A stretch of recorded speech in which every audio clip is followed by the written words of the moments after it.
those with serious head trauma. There's still no cure for CTE.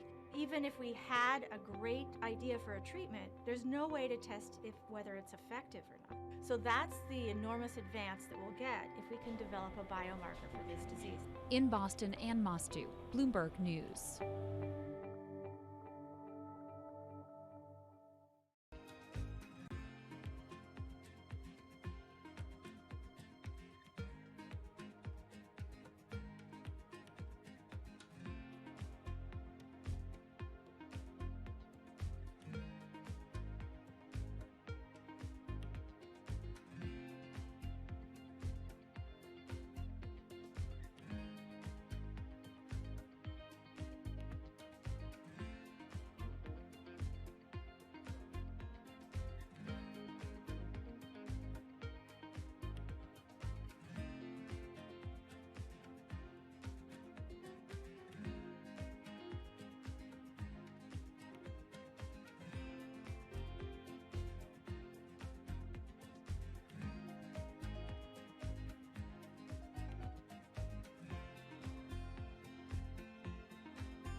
Wine is a $300 billion global industry where one person's opinion can make fortunes or break them. That's because of this man, Robert Parker, and his newsletter, The Wine Advocate. For 3 decades, he dominated as the world's most influential wine critic. Now Parker's protege is building an empire of his own. Antonio Galloni runs Venice. Antonio, tell me, what are you trying to build at Venice? Well, at Venice, we started with the idea in 2013 of building a world-class platform. We have a database of about 250,000 professionally written reviews. On Delectable, we have 7 million user reviews. Through Delectable, we also have a partnership with Whole Foods and several other partnerships that we can't announce just yet.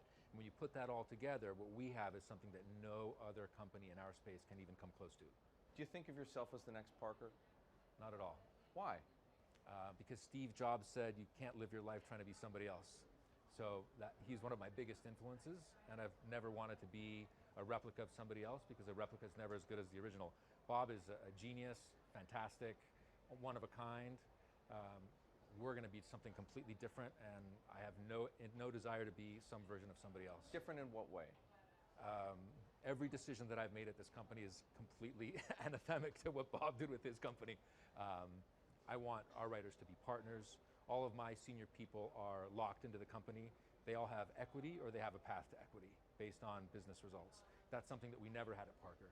Our benefits are world-class, and everything that we've done at Vinus is completely different from that model. When Steve Tanzer, who is the most experienced active wine critic in America, wants to work with us, that says something. When Alessandro Masnaghetti, who's the best cartographer of vineyards, wants to work with us, that says something. When Neil Martin, who's a superstar wine critic with enormous experience in Bordeaux and Burgundy and the former lead critic at The Advocate, wants to come and be part of our team, that says something. You make it sound like the Wine Advocate was a disaster as a company and a miserable experience as an employee. No, it was great because I got to work with Bob Parker when he was at his prime. You know, and Bob was like a second father to me, and we talked on the phone all the time, and he gave me great advice. Can anyone's palate dominate the wine criticism business the way Parker's did? And should anyone's palate dominate it the way his did? I just think the world is very different today. You know, I mean, it's just a totally different world. It's probably not healthy to have a single person dominating the world. It's not even wine criticism, it's the wine industry. Yeah, that's probably not the healthiest thing in the world.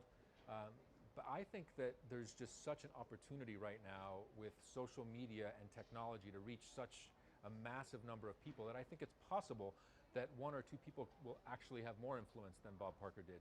Because they will, again, this goes back to your first question, not trying to be a version of somebody else. You see this in sports all the time. It's like, oh, well, nobody will ever beat this record. And then somebody comes along. You know, it's like tennis, Pete Sampras. Nobody's ever going to win as many Grand Slams. Now you have two guys who are ahead of that and one knocking on the door.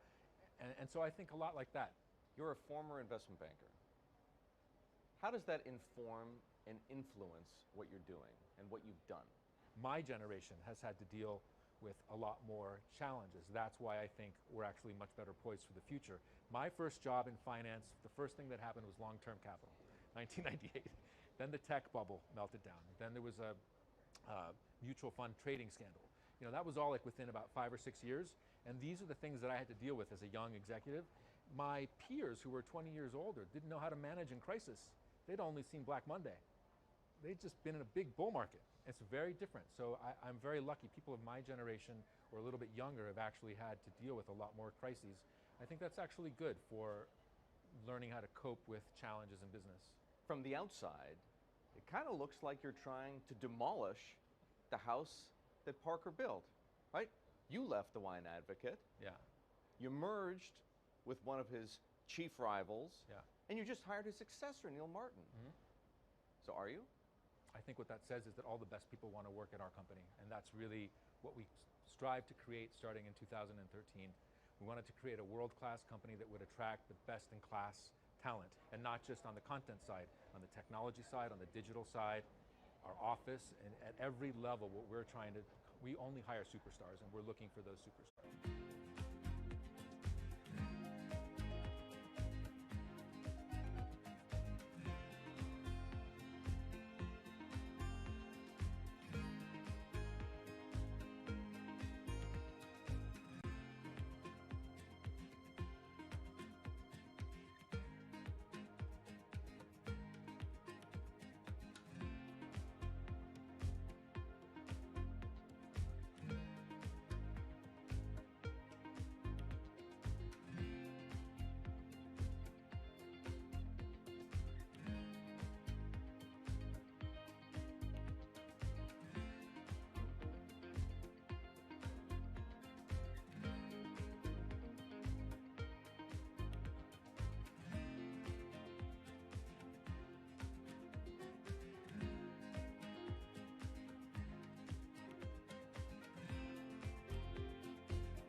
order canceled, order canceled, order canceled.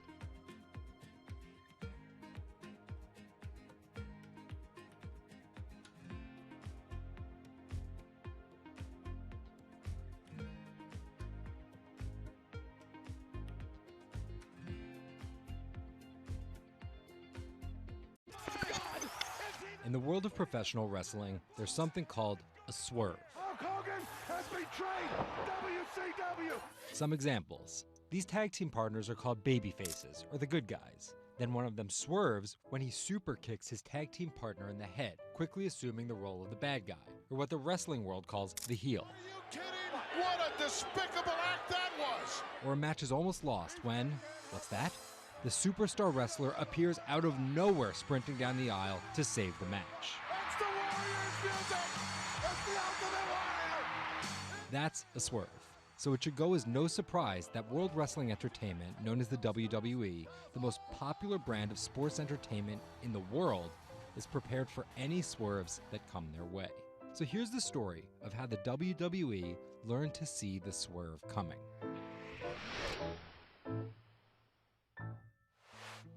So I spoke to Bloomberg reporters Felix Gillette I'm a writer for Bloomberg News for the global business team.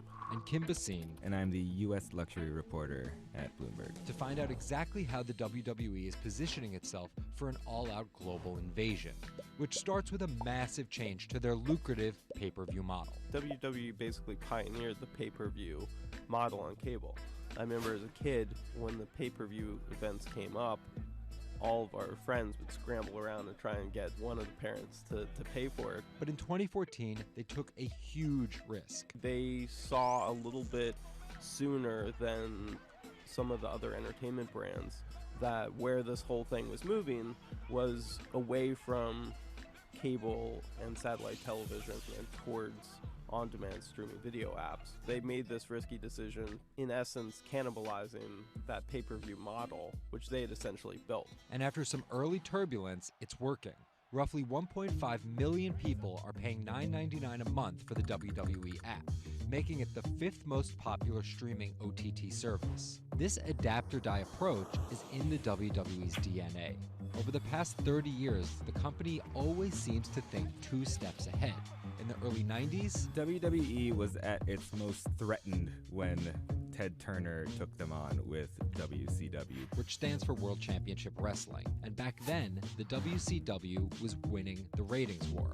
So in order to compete with them, WWE had changed its product from a family-friendly kind of cartoonish style to this really raw. That's why they called their show Raw. It was this raw style of wrestling. with violent, outrageous, reality-inspired plot lines and aggressive personas. From a 16-foot ladder! And they won that fight against Ted Turner. And they bought WCW.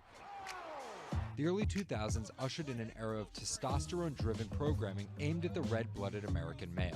Bra and panties matches, and people smash each other over their head with like barbed wire bats and things like that. Until 2015, when WWE fans started a hashtag #GiveDivas_a_chance. Since then, WWE has hired 40 more female wrestlers, and that growing cast of female characters was part of a much larger plan. They started to try to appeal to a broader set of people. Let's attract more female fans. And after we've attracted more female fans, let's attract more international fans. They're broadening their base, and they're doing that in large part to make it more advertising friendly. And not just friendly to advertisers. They're trying to build up their fan base in China. They're trying to build up their fan base in Europe. They, already have a pretty good fan base in India. India is a place where they already have an established wrestling culture. Because of the gigantic Indian wrestler, the Great Khali. But there's still a lot of work to do. While the WWE set a revenue record in 2017, only 30% of it is coming from an overseas audience. And there's one person whose responsibility is to grow that number. The buck eventually stops at Vince McMahon, no matter what's happening within WWE. Yeah, he's a very controlling guy, and it's a very, very, very tightly scripted company. And that goes all the way down the board to big stars' entrance music and their their outfits and things like that. So with a CEO like McMahon always planning 2 moves ahead and an aggressive push into multiple international markets, a big issue is money. It's hard to do all those things simultaneously without committing a huge amount of capital to it. And that's where the WWE becomes an attractive company for buyers. Potentially, one thing that could happen with WWE is they could benefit by being acquired by a bigger technology or telecom company, an Amazon or Facebook or a 21st Century Fox. So with a market cap of $2.8 billion, the advantage of owning 100% of their own content, and a rapid consolidation spreading throughout the entertainment industry, it looks like the WWE is well positioned even if there are swerves.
Lara, thank you very much for coming here. Thanks for having me.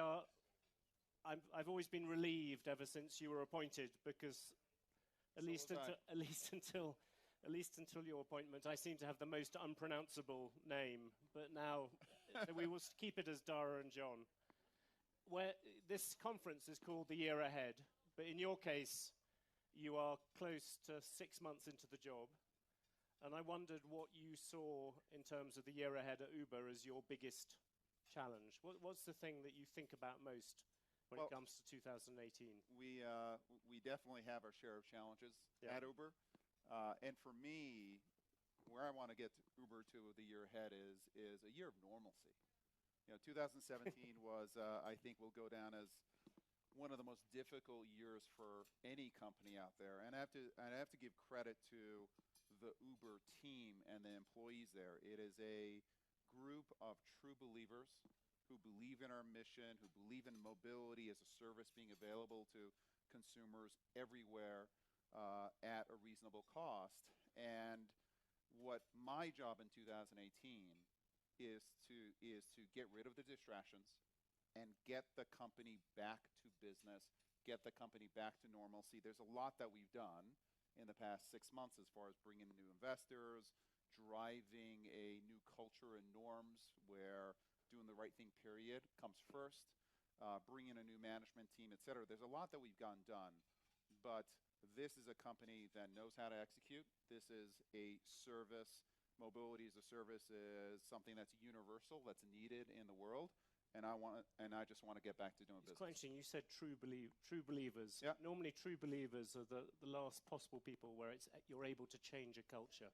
Can you explain a bit about that? Well, I think that they understand that mobility as a service, bringing the cost of transportation down, making transportation services available to anyone and everyone on a local basis, and partnering with cities to be a solution to traffic, to pollution, et cetera, that is a mission that they all believe in. And I think that they, having seen what happened in 2017, to some extent the crisis, the enormous crisis that the company has gone through, is a benefit because everybody at the company knows now that we need to change, that we need to break with the past as far as the way the company was run. We need to go from growth at any cost to responsible growth and growth in partnership with other players out there. That's clear, but now I've got to kind of get the company down to the normalcy of execution, of building great technology, and I think we're going to get there. It's still some tough sledding early on, but I absolutely think we're going to get there. When you talk about execution, is profits one of the things you want to get? I think you lost $4 billion last year. Well, peanuts by the standards of profits would help. So at some point we absolutely have to become profitable, and that's part of the plan. But do you have a kind of goal for that? Do you think you should be profitable by 2022 or by 2020? I think that we'll be profitable before 2022.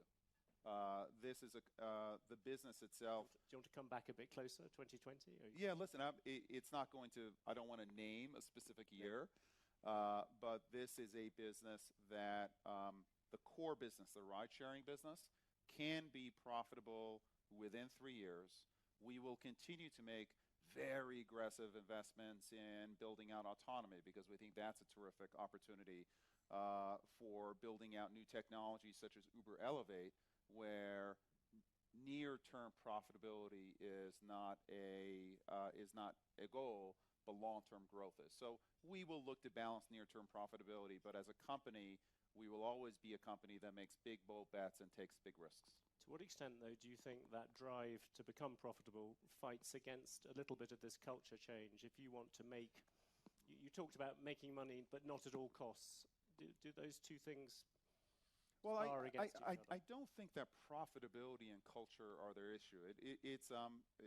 The company in the past was willing to make trade-offs as it related to how it did business, and I think was guilty of hubris, was guilty of thinking that they knew better than others, and I think that what we know now clearly is that breakneck growth can hide cultural issues, that there are no excuses for not doing the right thing, and that you do have to make trade-offs. And as a management team, we're specifically talking about those trade-offs that you have to make. We have to be a little more patient sometimes because working with governments, regulators, et cetera, sometimes takes longer, but in the end, you build a more lasting business. And so maybe what we went through was necessary, but we're here. We can control our actions from this moment onwards, and I think everyone at Uber from this moment onwards wants to build a great company, not only in terms of growth, but in terms of the kind of company anyone would want to work at. Can I ask you one thing which you have got a sort of hangover from last year, which is all the regulatory problems, and particularly all the cases against you? I think there are 6 criminal probes or whatever going on. The lawyers are lining up outside the door. Which one do you sort of think? Which one do you fear most? I suppose out of these different things. Listen, I think that all of them are serious issues, and my response is that we're going to be transparent and we're going to take responsibility for our actions in the past. I do think that there are certain circumstances where there was smoke but no fire. And I think as a company, we have to defend ourselves and work within kind of the appropriate frameworks.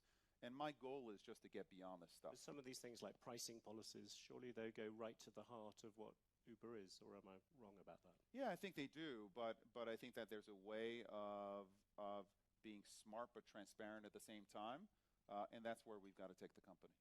Take me through governments. When you talk to governments privately, do they talk any differently than they do publicly? Governments? Yes, governments.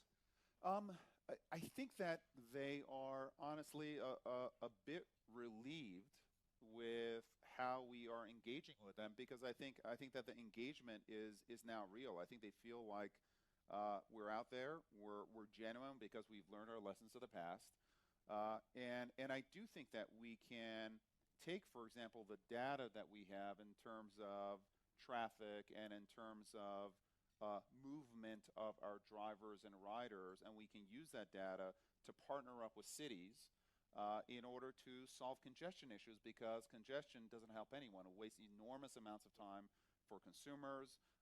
It hurts the environment. And I think that we are aligned with cities, for example, to partner with them in a fundamental way to solve these problems. And I do think that when these are conversations that a number of regulators and cities have wanted to have with us for many years, and I think we are really engaging with them at a depth that I think is going to create a real win-win going forward. Do you think you were too confrontational on this before?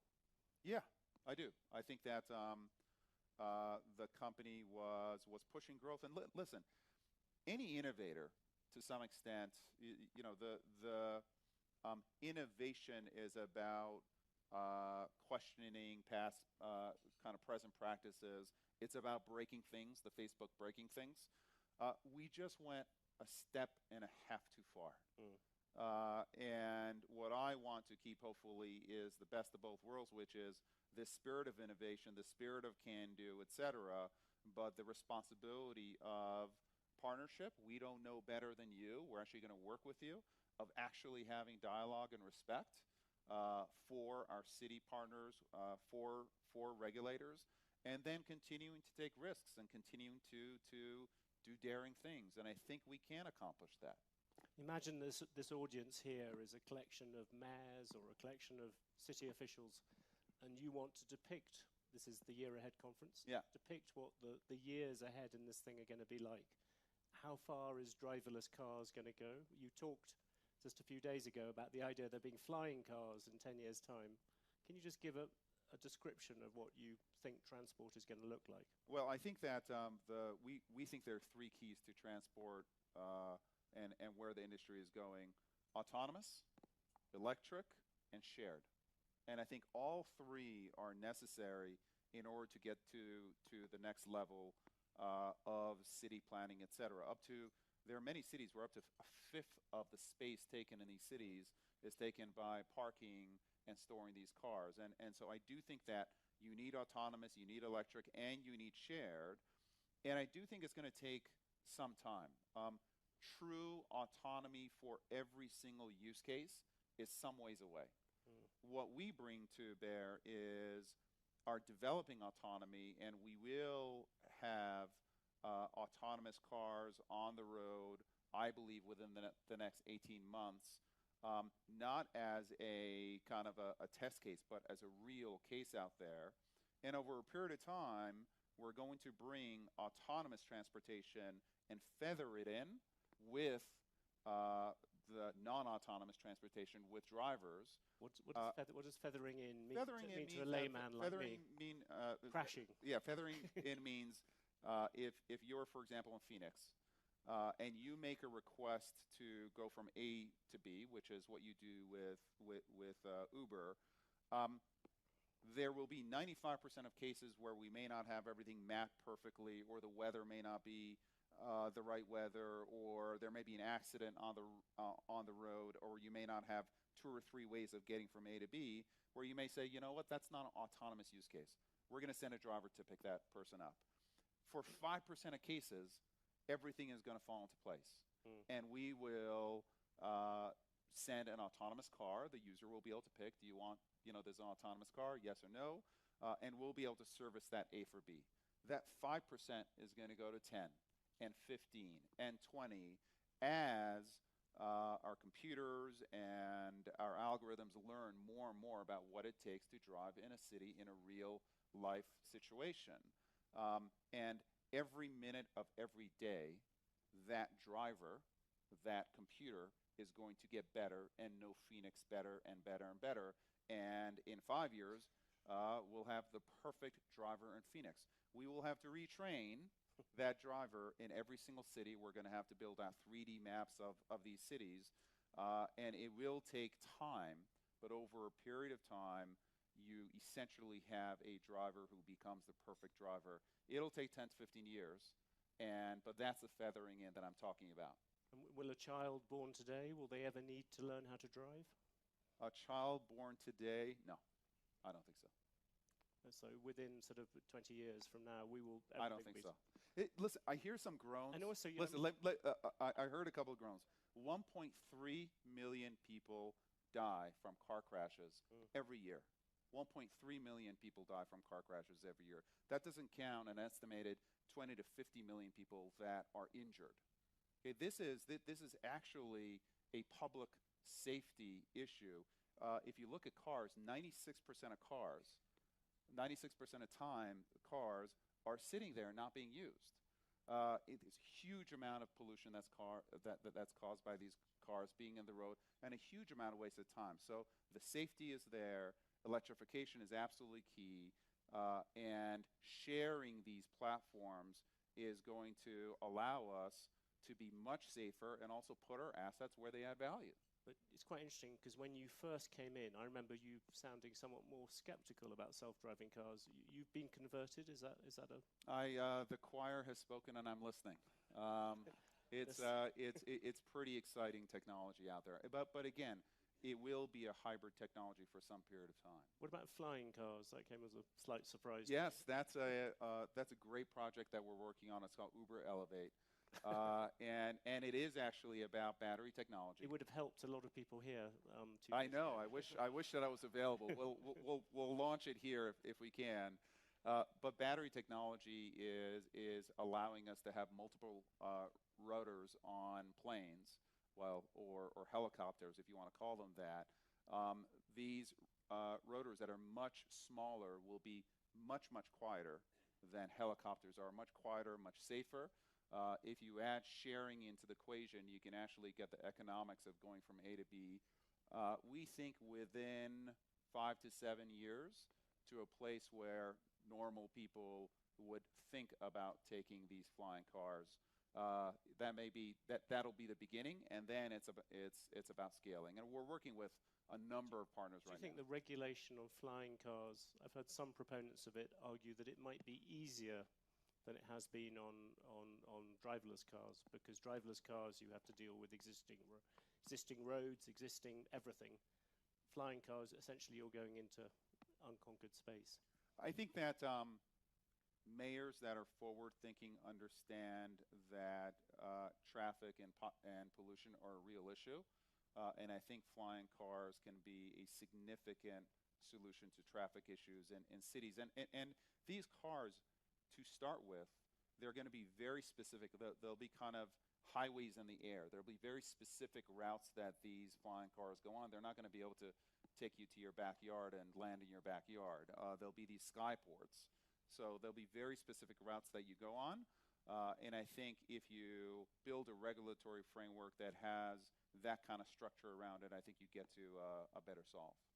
Can I drag you back somewhat reluctantly back to the real world? But you have Rajiv Misra, who came in with you from SoftBank. Yes. He's going to become a director. Last week he said that Uber should focus on repairing its market share in the US and on key European markets rather than going going to new ones. Do you agree with that? Is that the way you look at Uber? I think one of the fundamental strengths of Uber is the global scope that we have. This is you had that motto, everywhere. What's it?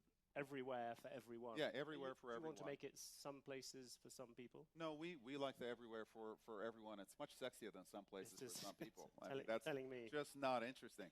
I do think seriously though the global scope that our company brings is important. Our being able to build technology that we can amortize essentially everywhere in the world is hard, but it is part of the fundamental value that we introduce. So I would look at Uber very much as a global brand. That said, we're going to look at all opportunities, but at this point we are leaning forward, and 2018 for us is going to be very much a lean forward year for the company. But without, I'm not trying to create new boardroom tension at Uber, but that would appear that SoftBank is keener on a more limited idea, whilst you're keener on everywhere for everyone. Well, listen, SoftBank is a very important shareholder. They're our largest shareholder, and many of our shareholders have opinions over what's the right thing to do. Ultimately, the governance of the company is going to be at the board, and we'll have those discussions at the board, and we'll set our long-term strategy, and then execute on it.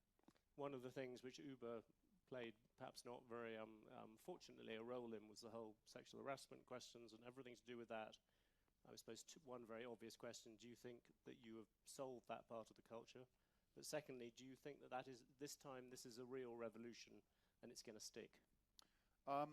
I think that what was happening at Uber was serious, and I think that while through what was difficult, I think the Susan Fowler blog was probably one of the best things that happened for Uber, and it certainly started a movement that's an incredibly important movement of the company. I'd be reticent to say that it's solved. Yeah. But it's not an endemic issue within the culture of the company, and I think the company has learned, and I think the company took very harsh and appropriate steps to make sure that kind of behavior is absolutely clear, that kind of behavior is not accepted in any way, shape, or form of the company, regardless of where you are, regardless of if you're a great performer or not. So I think we're at the right place for Uber as a company, but I think in general we're not where we need to be in terms of women in senior positions, making sure that we're welcoming of women in technology, and we help women really build their careers within our company. There's a great kind of bottoms-up energy there, but we're not where we need to be, and we have a lot of work ahead of us. On the issue of you talked about the top performers. Is that looking back, and also I suppose looking forward for many of the people in this room, because there are a lot of people's businesses which have been affected by this. If you had to give lessons to other people who are now looking at this issue, perhaps more seriously than they have done before, is the really bad issue, and I suppose I'm thinking in some ways about the media industry in this, is that giving top performers more room for maneuver or whatever than people, or more discretion than people thought? Is that top performers need to be treated the same as everybody else? I think they absolutely need to be held accountable. One of the really valuable lessons that I got early in my life was actually through Jack Welch, and he said, it's very tempting to allow top performers to misbehave in any way, but for me, he was talking about being aligned with the CEO. Sometimes you allow top performers, the tendency is, well, let them get away with some kind of behavior that is not the right behavior because they're so good. And what Jack told me very early on is that it's the top performers who are problematic culturally that are the most dangerous, because they have followership within the company, because people look up to them. So he's like the dumb person who is bad culturally. He's not the problem, because everyone says, well, that's a dumb person, so who cares? It's the smart person who has followership. So it is incredibly important for the top performers to actually be held to account more radically than anyone else, because they're the ones who have followership at the company, and they have to set the example. So for me personally, that has absolutely guided how I've managed. Expedia was a company that had, excellent cultural values. And one of the first things we did at Uber was to go out and reset our cultural values, and we call them norms because to me, it's not just these values that you put on the wall and kind of people stare at and it's all nice. It's about behavior. And we set out to change behavior at Uber, and I think that the company was thirsting for it, and we are starting on a path, and I believe it's going to be a positive path. An inevitable question, I hope you won't regard it as a cheap shot, but you talked about smart people who have followers throughout a company. I mean, Travis would seem to be the epitome of that sort of figure. Is that, do you think of him as being in that category of people that Jack Welch was talking about? I think, listen, Travis was the CEO of the company, and he had incredible followership, and he was held to account, right? I mean, he's no longer the CEO of the company, and he's a board member. He's a big investor, and so he's absolutely going to play a part on the board. But we've also been very clear as a company that we do have to make a break with the past, with how we behaved as a company, and to some extent with the new CEO being a very different kind of a CEO. So in the end, you have to be held accountable, and I think that Travis was held accountable, and at this point, he's a board member and a constructive one at that. If you look around the world now, where do you see the next competitors to Uber? You've obviously got Lyft breathing down your neck. Yes. Where else do they come from? Well, I think that as you move into a world of autonomy, the position of the car manufacturers, the position of, for example, Google, who's developing Waymo and Waymo autonomous technology, you're going to get a lot of players interested in this space. And a lot of people think about Uber and ride sharing as a significant enterprise, and it is. But the fact is that we account for less than 1% of miles driven on the road now. When autonomy comes in, that number over the next 10 years is going to be closer, I believe, to 15 to 20%. So because we're not yet a true alternative to car ownership, and I believe that as you bring autonomous and you bring the price of mobility down and make it available to everybody, everywhere, then we become a real alternative to car ownership. Order that submitted. Really opens Order up the submitted. market for us, but it also opens us up to many more competitors. Is Google at the forefront of those competitors at the moment? Google is one of many. I think that they've developed very strong autonomous technology, but what we think, which is exceptional, is having autonomous technology and the network under one roof, which allows us to use autonomous in a very practical way, nearer than you think.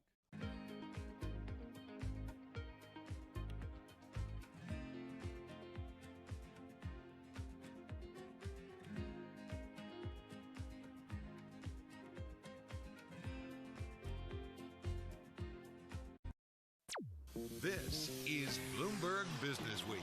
Insight from the reporters and editors who bring you America's most trusted business magazine. Plus, global business, finance, and tech news as it happens. Bloomberg Business Week with Carol Masser and Jason Kelly on Bloomberg Radio. All right, TGIF, everyone. It is Friday, May 15th, 2020, live from New York and New Jersey, streaming on YouTube. This is Bloomberg Business Week. And Jason, every time we start to talk about the market, I've got to go check because we've been bouncing around big time. We've been up, we've been down. I feel like the reality check that has been really our overall theme this week has brought us back to uncertainty, which is the reality of the whole thing. I love the way that sounds. I wish I could take credit, but Ariagami, one of our producers, said it on our planning call, and he's so right. He delivered it to us on a platter. Yeah, I mean, what's interesting is certainly everybody's happy. It's Friday. The question is, how happy are they in the stock market? And we don't have a really good sense of that yet. Luckily for us, we've got some experts to talk to. Absolutely. A lot to come over the next 4 hours. And even with all this bouncing around, it's going to be a down week for stocks overall. Let's get to the market. Let's get to Charlie Pellet. Hello there, Charlie. Well, hello there. Happy Friday to you both. Yes, indeed. Let's begin with what the week is shaping up right now, looking like a 2.5% drop on the week. However, stocks have turned around in the past couple of minutes. You guys mentioned fluctuating all over the map right now. The S&P up by 0.1%. Fast-moving markets. That's why you got to keep it locked into Bloomberg Radio. We've got the Dow up 22 points now, up 0.1%, and Nasdaq is up 27, higher by 0.3%. 10 years down 6/32 with a yield of 0.64%, And gold is up 1.1% higher by $18 the ounce, now at $17.48. West Texas Intermediate crude, big story again today, has been for much of the week, with a move today up of 7.5% in WTI, $29.64 for a barrel. Brent is at $32.58, up by 4.6%. So again, an up Friday now with the S&P higher by 5 at 28.57, up 0.2%. I'm Charlie Pellet. That is a Bloomberg Business Flash. All right, Charlie, thank you so much. You're listening to Bloomberg Business Week. Well, let's jump right in and set the Business Week agenda, because we need to make sense of this market as we go into the weekend. Investors want to know what to think. You want to know what to think. I got to say, I got to know what to think, because I don't know how to make sense of this watching it all, and I think you're with me, Carol Massar. Luckily, we've got our team, Dave Wilson, stocks editor for Bloomberg News. He's on a remote line from New Jersey. Also in New Jersey is Gina Martin-Adams. She's our chief equity strategist for Bloomberg Intelligence, the perfect person to talk to about this, the two perfect people. Dave Wilson, set the stage for us. When you get underneath the headlines here, what do you see in the internals? Well, it's a market that's kind of bouncing around. I mean, that's as much the story as anything. And one area that you can point to of particular weakness is, semiconductors. I mean, given the moves to curtail access to chips by China's Huawei. That's what the U.S. is up to anyway. So you're seeing some real weakness in that group, especially because, there was this report out of the Global Times, a publication controlled by the Chinese Communist Party, that there may well be retaliation here. And Qualcomm, one of the companies that was named in that story as a potential target, it's down 5% at this point. You look at the chip equipment makers, you've got Applied Materials off more than 4%, Lam Research down 5%. They would also be affected because it's, after all, their technology that is used in manufacturing plants in China, in Taiwan, and elsewhere. So, that's the sort of thing the U.S. is trying to tackle here. Another thing that jumps out is what's going on with the interest rate sensitive kinds of companies. Right. Utilities and real estate, worst performers on the day in the S&P 500 among the 11 main industry groups. And, given the rate backdrop, you can sort of understand why.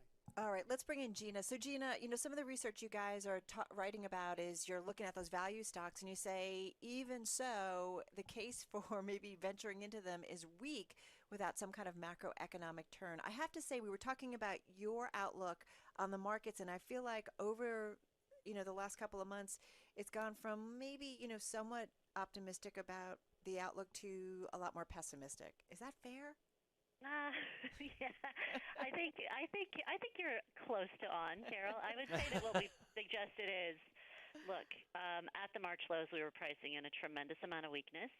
We started to see some confirmation that the market rally was real in late March and early April. But we've priced in really extraordinary policy activity so far, and we're waiting for some confirmation as to what the outlook is going to look like now. So I think that's a lot of if I were to sort of nuance your initial statement, I'd say I'm not necessarily pessimistic, but I do think we've gone a long way to price in the policy infusion, and now we're going to face a little bit of uncertainty, at least in the very short run, as to where the overall outlook goes. We still don't know what the leadership really looks like. We're not turning defensively necessarily. I mean, if we were turning defensively, then you'd see interest rate sensitive like the utilities outperforming, not underperforming. And that's a key difference. You would see low volatility stocks strongly outperforming, outperforming, not underperforming, and that's not been the case. So I think we're in the midst of a consolidating the gains that we saw in March and April, and that's a natural process considering all the economic uncertainty that we have facing us. And Gina, if you look back across this week, what were the sort of catalytic moments for you? Because we had a lot of big speakers, both on the medical, the economic, and the financial and policy side. What do you sort of point to as the key things we're going to take away here? Yeah, I think there are two things. The first is trade policy is back, and unfortunately we just can't escape it. It's pretty clear that there is a lot of tension between the U.S. and China. We're going to have to continue to contend with this trade policy uncertainty. I think it's a mistake, though, to say, hey, trade policy is going to do to the market in 2020 what it did to the market in 2018. We've been through this before. The working default has to be that ultimately the two sides do work through this but it will create some volatility in the short run. The second thing is the Fed, and the Fed sort of taking a little bit of the wind out of the sails of value stocks, out of small caps, is saying, look, there may be more necessary, but we're not taking interest rates to negative territory, and we're not going to do anything extra right now. We're going to take our time and allow the policy infusion that we've done over the last couple of months to really take shape. So I'd say those two things are really critical to watch going forward. All right. Good advice as always. Gina, thank you so much. Dave, last words for you. You got a chart coming up. You're going to be looking at those big tech names. Yeah, absolutely. And maybe they're not as expensive as you might think, given the way that they've become more dominant within indexes like the S&P 500. All right. We look forward to that at the 3:30 time mark, as well as your stock of the day after the close of trading. Gina Martin-Adams, Dave Wilson, thank you both so much. Well, coming up, a reminder, Carol, this is a health crisis. Yep. It's also an economic crisis, clearly, and a market crisis to some extent. We're going to have it all covered. Yeah, we are indeed. And also want to just point out that we're going to be talking a lot about the global economies. This on a day, a headline just crossing the Fed slowing its pace of Treasury buying to about $6 billion a day from $7 billion a day. That is showing the Fed feeling more comfortable about how things are functioning. But we'll see if that's right, because Tom Orlick's going to join us to talk about the global economy. Also, Dr. Ellen Hughes-Cromwick over at the University of Michigan. We'll talk with her as well. And we're going to look to the future of tech and the Great White Way. Tom Siebel's going to be with us, well known in the tech world. We'll talk to him about AI and the future of Silicon Valley. And the president of the Broadway League, she'll be with us as well. Right. The Great White Way has been very dark, so we'll see what it takes to bring the New York City Theater District back online after the virus. All right, you're listening to Bloomberg Business Week. Let's get to the Bloomberg Business Week Bite of the Day. One number that tells us a lot. Today's number, it's a small one. It's 2. Chick-fil-A, Jason's Place, is now the second highest grossing restaurant chain in the U.S. despite not being open on Sundays, thanks to sales growth in 2019 of 13% to $11.3 billion. The chicken slinger leapfrogging over Taco Bell and Burger King to second place behind Mickey D's. This is according to Restaurant Business Magazine's annual list of top 500 restaurants. You knew that, Jason Kelly. I did indeed represent the ATL. Yeah, Chick-fil-A, legendary. Shout out to Debbie Kelly, because Chick-fil-A started at a little restaurant. It's actually called the Dwarf House in Hapeville, Georgia, birthplace of Debbie Kelly. Been there. No it's great. way. Yeah. That's very totally sweet. true. Yeah, there you go. It's a great place to get a chicken sandwich. In any case, so much more to cover on Friday edition. Really excited about everything we have ahead of us, as you just laid out. All right, let's get back to world and national news. For that, let's check in with Bob Moon. Hey, Bob. Hi, Carol. Declaring it will be carried out at warp speed, President Trump today announced a drive to find a coronavirus vaccine in record time. But in a reverse of what many health experts say will be required, Trump was quick to stress he won't wait on the vaccine to get the economy running again. I just want to make something clear. It's very important. Vaccine or no vaccine, we're back, and we're starting the process. Democrats push Congress' biggest coronavirus relief bill yet toward expected House passage today, a $3 trillion behemoth they say a beleaguered country badly needs, but that Republicans call a bloated election year wish list. Democratic leaders are pressing ahead despite grumbling from party moderates leery of the measure's massive price tag and liberals who want bolder steps. In addition to the $3 billion in federal aid, the House is voting to change its own rules to permit remote meetings and voting by proxy. More from Bloomberg's Herb Chapman. The proposal came up as another highly partisan issue. Democrat Jamie Raskin. We're bringing a rule forward today to allow for a very narrow exception, proxy voting in the coronavirus emergency, so we can continue the absolutely vital work of Congress. Republican Jim Jordan. You got to be here to do the business of the people. You can't phone it in. This bill would allow one member to have 10 proxies in their back pocket. Think about that. 22 members with 10 proxies in their back pocket could do the business of 330 million people in this great country. The Republican Senate will continue to meet in person. In Washington, Irv Chapman, Bloomberg Radio. Global news 24 hours a day, on air and on Quick Take by Bloomberg, powered by more than 2,700 journalists and analysts in more than 120 countries. I'm Bob Moon. Bob, thank you. You are listening to Bloomberg Business Week. Well, really interesting story on the Bloomberg today, and it speaks to what I've referred to a few times, Carol, on the show is sort of the checkerboard opening to some extent of the country.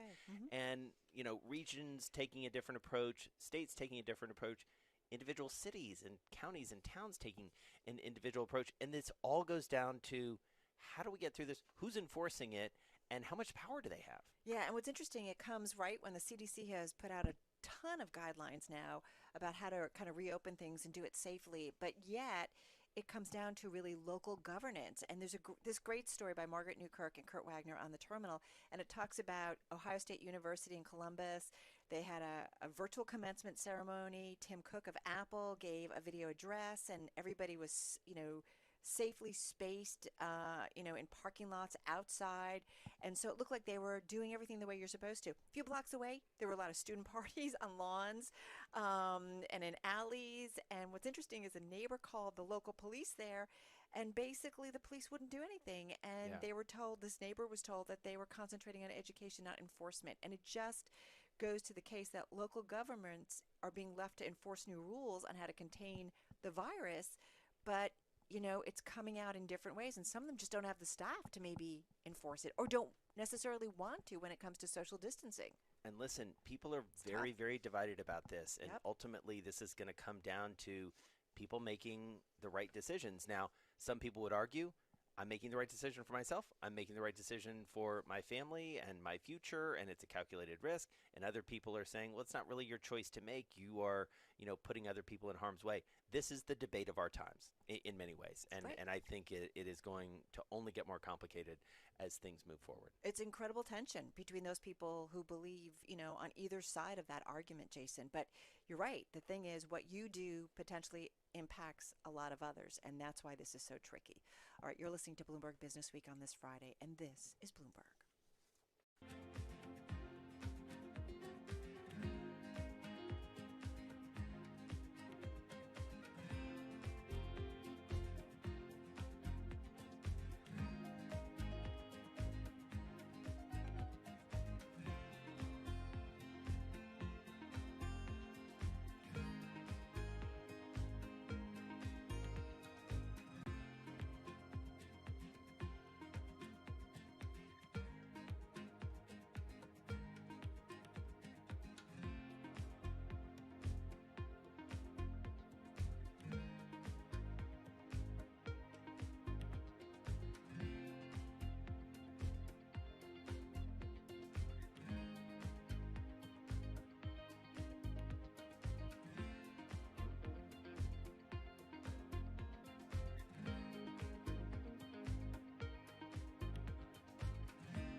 markets, headlines, and breaking news 24 hours a day at Bloomberg.com, the Bloomberg Business app, and on Quick Take by Bloomberg. This is a Bloomberg Business Flash. Bloomberg World Headquarters, I'm Charlie Pellet. We've got the Dow, the S&P, and Nasdaq all advancing, with the S&P up now by 5 points. That is a gain of 0.2%.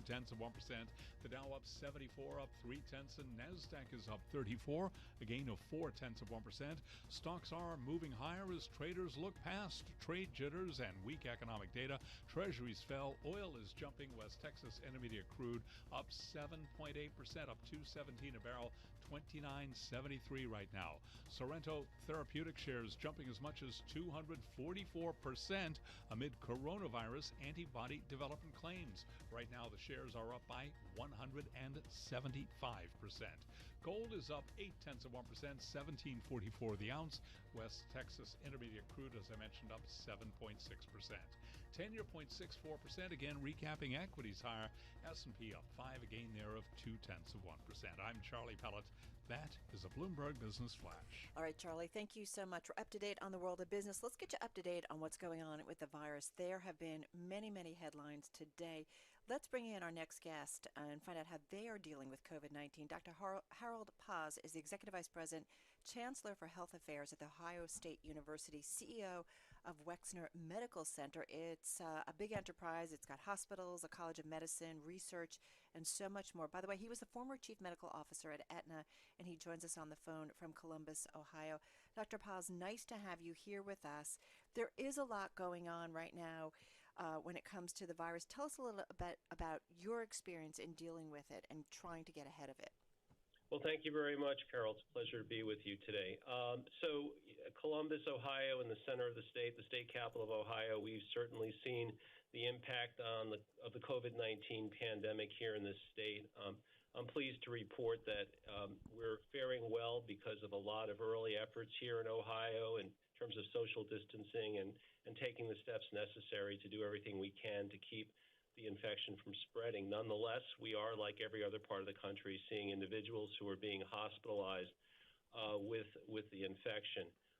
What we've done in Columbus is unique, I think, in many ways, and it really reflects what we call the Columbus Way, an initiative that started during the Great Recession, where 12 of our CEOs in this community got together, formed something called the Columbus Partnership to identify ways that the community could work together to come up with solutions through partnerships to advance economic development. And along those same lines, when we were in the early phase of this pandemic, the 4 major health systems in Ohio, in Columbus, Ohio, got together as well. And we said that even though we're 4 separate health systems and we compete, what could we do to work collaboratively to provide the resources necessary to address the pandemic?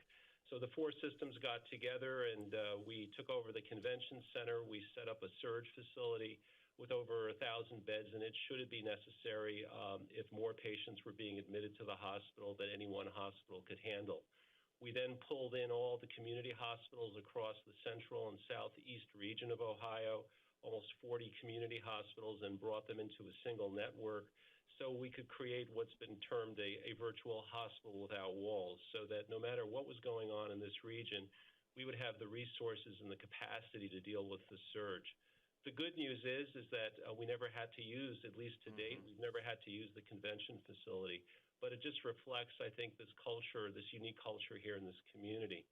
We've also partnered with the Battelle Research Institute across the street here from the Wexner Medical Center at Ohio State, and we've partnered with them. We've developed an early viral laboratory where we could detect the virus. We went from being able to do 40 viral tests a day early in the pandemic. Today we have the capacity to do over 4,000 tests a day. Big job. More than half of the tests we do now is not for our own patients, but for patients across the state. Right. And that's had a huge impact as well. Obviously, what I'm very proud of is the fact that the turnaround time for this test on some of the machines is 45 minutes, and the sensitivity rate is over 99%, which is extraordinarily important for us to detect the virus. So, Dr. Paz, it sounds like you guys very smartly sort of took a cue from what had happened on each of the coasts and really got yourself prepared. I do wonder what you observe, in part because we were just talking a few minutes ago about, a graduation ceremony at the school where you had sort of some folks doing the right things. You had, some students, and maybe kids will be kids, acting in a way that you might expect them to in terms of celebrating and things like that, even though the university was sort of doing all the right things. What have you seen in terms of, candidly, public behavior, even as you are very ready medically? Well, as you said, it really is dependent upon the individuals. And one thing that we're doing is spending an enormous amount of time on education, public education, working in the local communities. Again, part of the Columbus way to get into local communities. This week, for example, we distributed what we call community care kits, where we handed out face masks, hand sanitizer, soap, the basics, and information, which is critical, about why social distancing is so important. We've taken steps where we want to make sure that we have roughly 30,000 employees at the Ohio State Wexner Medical Center at our 7 hospitals. Everyone has to do a temperature check before they come to work. They have an app on their phone. They have to answer 4 basic questions. Their phone will turn green when they show up at the facility and we let them in, assuming they're wearing a face mask. If it turns red, we ask them to stay at home and self-quarantine for 14 days, and we monitor their symptoms. We've worked with the business community through the governor's economic advisory board to help spread that kind of technology across the state, because these are the important steps we need to take. The first step is social distancing. The first step is to protect the population through what are very practical approaches to stop the spread. The second phase is obviously for those individuals whose own immune system over-responds in many ways to a viral infection, to offer them the hospital facilities they need to have to get them back to recovery. And obviously the third phase is the economic phase, Right. and dealing with all those issues. Hey, Dr. Paz, hang on for a second. We're going to come back and continue the conversation because I am curious about everything that you're saying and really how it changes our world on the other side. So we'll get into that in just a moment. Dr. Harold Paz is CEO at Wexner Medical Center, Chancellor of Health Affairs at Ohio State University. He's joining us on the phone from Columbus, Ohio, so we'll continue that conversation in just a moment. And a little bit later on, we've got lots to cover about reopening when it comes to New York City and the Broadway theater. And, it's not just about the theaters, but there's a whole supply chain. So we're going to talk a little bit about that. And then Tom Siebel is going to talk about the future of technology. He'll be on a little bit later on as well. And coming up later this hour, we're going to get into Gilead and maybe some foresight on their part, sort of like what we heard from Dr. Paz. This is Bloomberg.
Order canceled.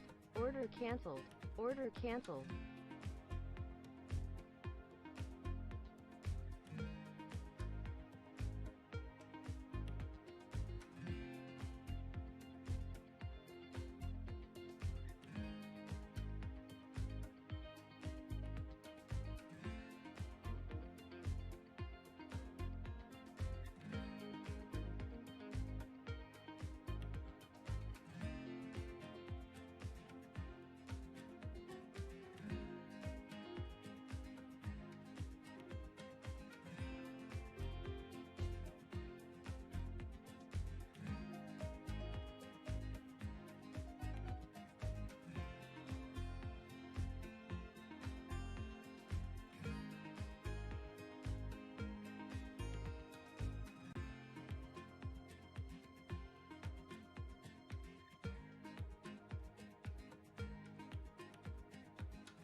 Broadcasting live to New York, Bloomberg 1130. To Washington, D.C., Bloomberg 99.1. To Boston, Bloomberg 1061. To San Francisco, Bloomberg 960. To the country, Sirius XM Channel 119. And around the globe, the Bloomberg Business app and BloombergRadio.com. This is Bloomberg Business Week. You're listening to Bloomberg Business Week on this Friday. Carol Master along with Jason Kelly. We're going to continue our conversation with Dr. Harold Paz, CEO at Wexner Medical Center. I am curious about everything he's been talking about, what he thinks the world, how it changes, right, for the longer term. Yeah, So we'll the get into that. perspective from Ohio is a really interesting one. All right, let's get back to the world of business briefly, though, with Charlie Pellet. All right, Charlie. and here's what's going on. We've got the Dow, the S&P, and Nasdaq all surging. Traders looking past trade jitters and weak economic data. We are at the high of the day right now. S&P is up 6. That is a gain of 0.2%. The Dow Jones Industrial Average higher now by 70 points, up 0.3, and Nasdaq up 40. That is a gain of 0.5%. 10 years down 4/30 with a yield of 0.63%. Gold up 0.8, $17.44 the ounce. Crude West Texas Intermediate up 6.7%, $29.41 a barrel. One of the stocks we're watching today, Sorrento Therapeutics. Its shares are now higher, jumping by 164% amid coronavirus antibody development claims. Ford's launches of 3 important new models, the redesigned F-150 pickup, all-new electric Mustang Mach-E, and revived Bronco SUV will be set back by roughly the amount of time that its plants have been idle. Ford shares are up today by 0.5%. Recapping, S&P up 3, up 0.1%. I'm Charlie Pellet. That is a Bloomberg Business Flash.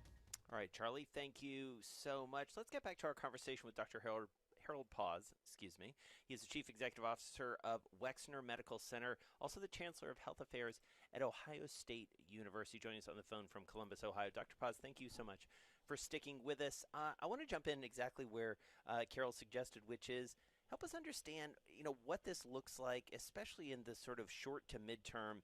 How does life get back to normal, and how does a hospital system get back to normal? How does healthcare get back to normal? Yeah, so thank you, Jason. So I'd say a couple of things. One is more and more testing and follow up on contacts. Really, really important.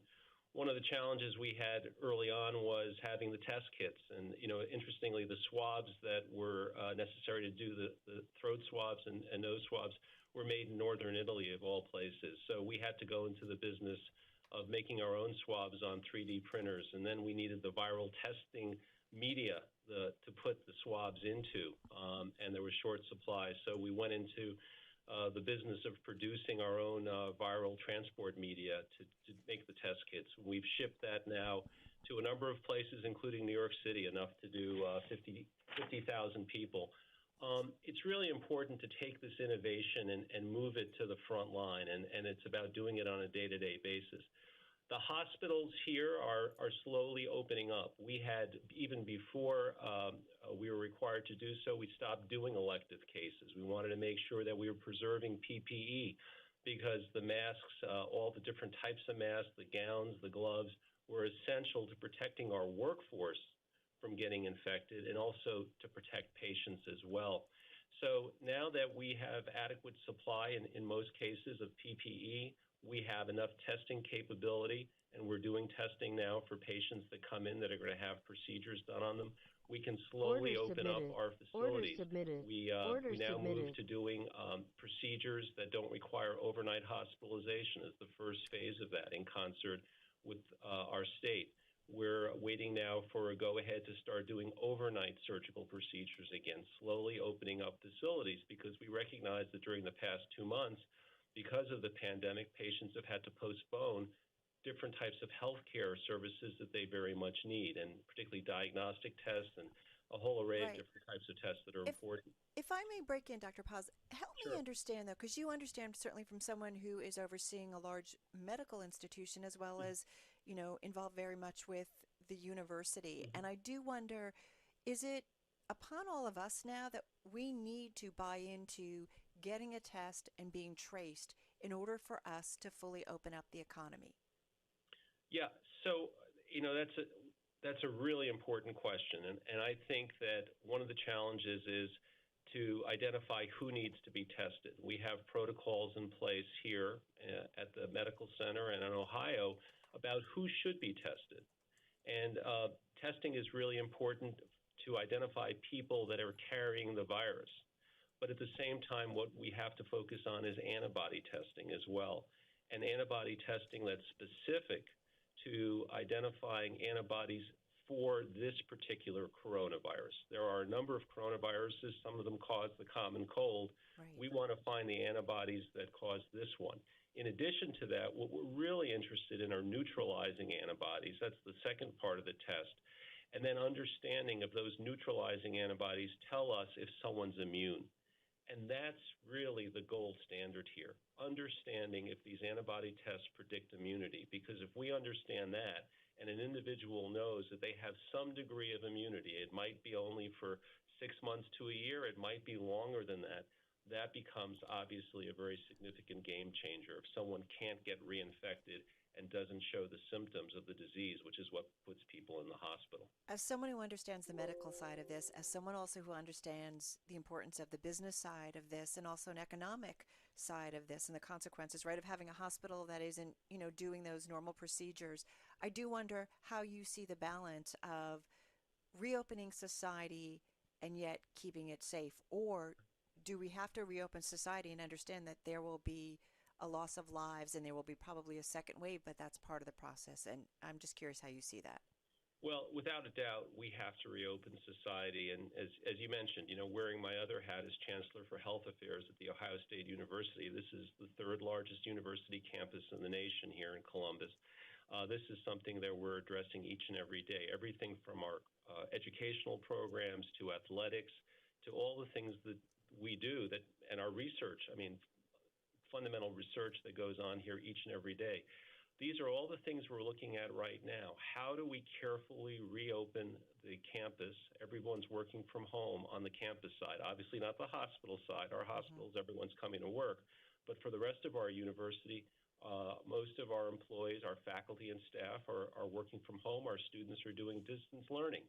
How do we begin to re-engage? And it's this process of doing all the things that I just mentioned for the hospital that we now have to put in place in our businesses, at our universities, in all the different fundamental aspects of life so that we can begin to reopen and get back to some degree of normalcy, recognizing that until we have fully addressed the pandemic, complete return to normalcy will be a challenge.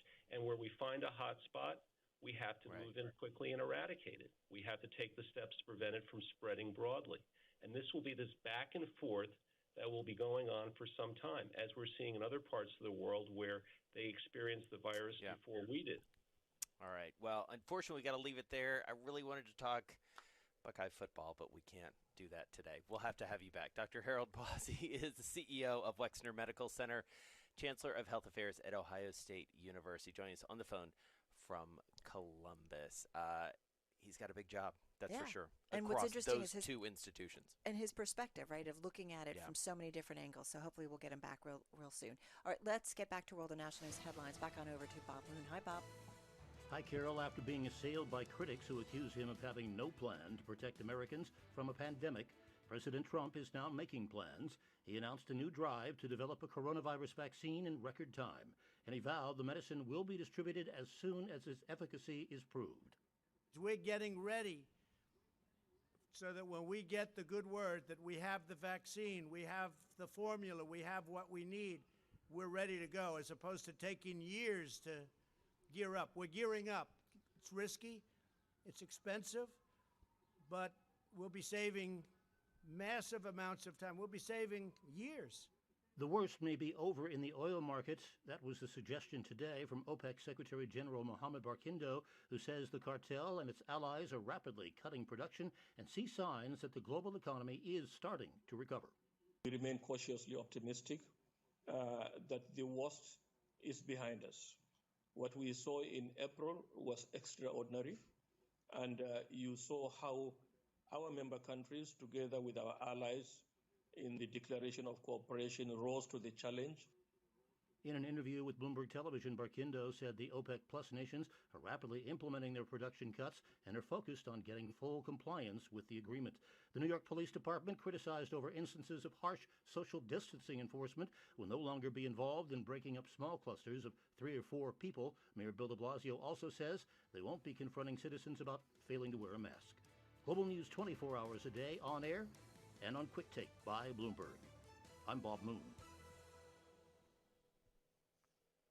Bob, thank you. You're listening to Bloomberg Business Week. Jason Kelly, Carol Masser here with you on a Friday afternoon. And it's so interesting. You know, we've been talking to a number of chefs. We talked with some this week. You can check out our weekend show for that. Also, we just taped a promo for next week, and was reminded that we're going to talk to Eric Ripert, of course, the chef at Le Bernardin.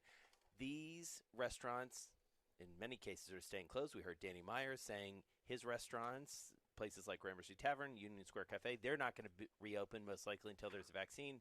And yet, some restaurants forging ahead. I feel like this is the great resilience of individuals and just forging ahead. And as you say, this story by the Wall Street Journal talks about Belle Fries. It's a store that's going to be opening first location in Manhattan's Lower East Side neighborhood. It's going to happen this weekend, even as the city is still in shutdown mode because of the virus. And the entrepreneur who's behind it all says it's not the big launch we wanted to have, but we are where we are. And it looks like there are others that are kind of hitting the start button and moving ahead while others are shutting down or remaining closed. And they talk about 2 establishments in Manhattan's East Village that are set to open: Pineapple Club, a tropical-inspired bar and restaurant, and the Brooklyn Dumpling Shop, an eatery that specializes in dumplings. Yeah. But is it in Brooklyn? It's the Red Brooklyn Dumpling Shop, and it's not the red, but it's exactly. It's like, where do I go? It's like and what a do they serve? kindergartner wrote a story, right?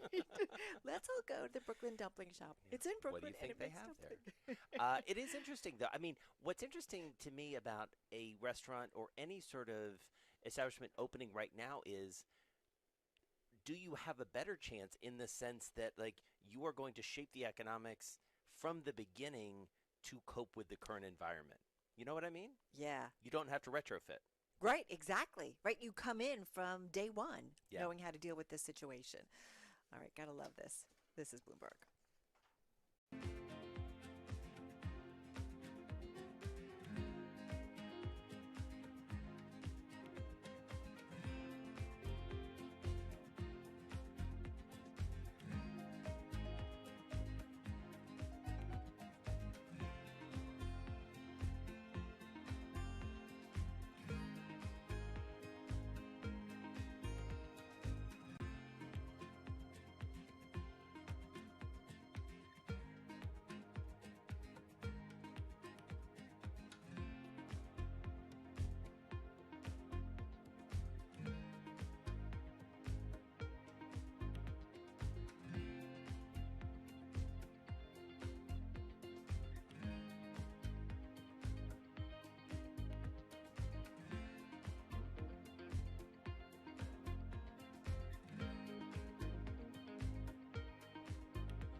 Markets, headlines, and breaking news 24 hours a day at Bloomberg.com, the Bloomberg Business app, and on Quick Take by Bloomberg. This is a Bloomberg Business Flash. From Bloomberg World Headquarters, I'm Charlie Pellet. It has been a roller coaster ride with stocks fluctuating. Today, last update, we told you stocks were higher.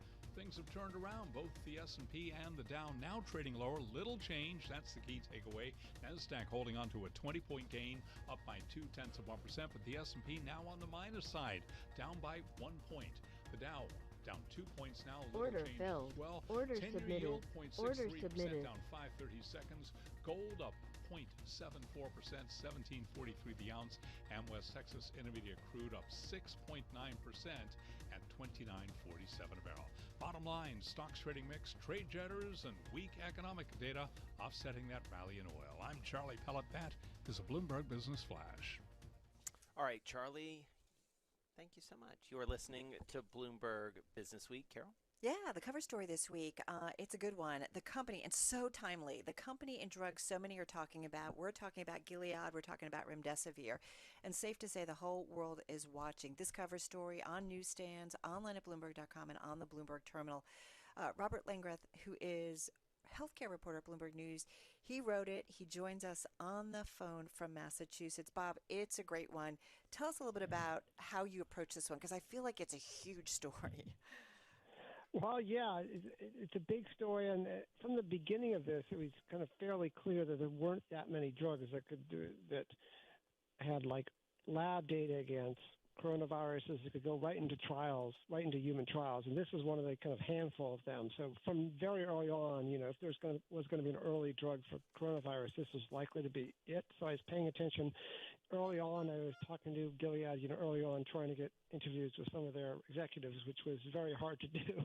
But one thing we were able to get, before things completely closed up, we were able to get a freelance photographer, into one of their plants where they're filling the vials out in California. This is right as everything was shutting down in mid-March, and probably the last days we could have done it. We got a photographer there and got some of these great pictures and great videos, which just really helped make the story. Order and then, submitted. I just kept talking to them and getting some more detail about the early history of this compound, and then finally I was able to get an interview with one of the top manufacturing experts who told me all the 70 different chemicals went into this, and 25 different steps, and he kind of compared it to making a very fancy, very specific loaf of type of bread at a bakery. If you don't order a huge amount of your specialty flour in advance, you have to wait for the new crop of wheat to grow. That's going to be a big delay. So that's what they did in January. All the specialty ingredients, they order from their suppliers in China and Europe way in advance. That was like the biggest, smartest thing that they did. Yeah, that's really such a key detail. I want to bring in Joel Weber, the editor of Bloomberg Business Week. He joins us from Brooklyn. And Joel, you put this on the cover. It makes a huge amount of sense because it's such a good read. Give us the context from your perspective, because you're looking across all of these stories, not just as it relates to the coronavirus, but across the world of business. So, I think this story's significance is huge. And it's also the way that I think is the best way to think about this. It's almost like the most hopeful news, the only hopeful news we've basically had to date in this coronavirus saga. It's like, it just feels like it's one bit of bad news after the next. And it's almost like this cacophony of incompetence sometimes. And so what I think Bob was able to do in this Gilead story was actually show, here's an example of, one of the only ones, really, of a company that had incredible foresight and preparedness. And, had they not actually ordered the raw materials that they needed to actually make this treatment back in January, even before it was, before we knew how bad this was going to be, had they not done that back then, we would not have the treatment that we suddenly have, and to be sure, this is not a cure, it's a treatment. Mm-hmm. It takes coronavirus from being a 15-day hospitalization down to maybe an 11, COVID, down to an 11. So, it's a modest improvement over nothing, but at least it's something. And, Bob, as you sort of reported around this, it's actually even more incredible than that, because this was a drug that actually, has been around for 11 years now. and it never could find a purpose even, right? What's the backstory? Yeah, they first invented it for, looking for hepatitis C drugs, but it was hard to administer, and they had better ones that were pills, so it was kind of shelved for that.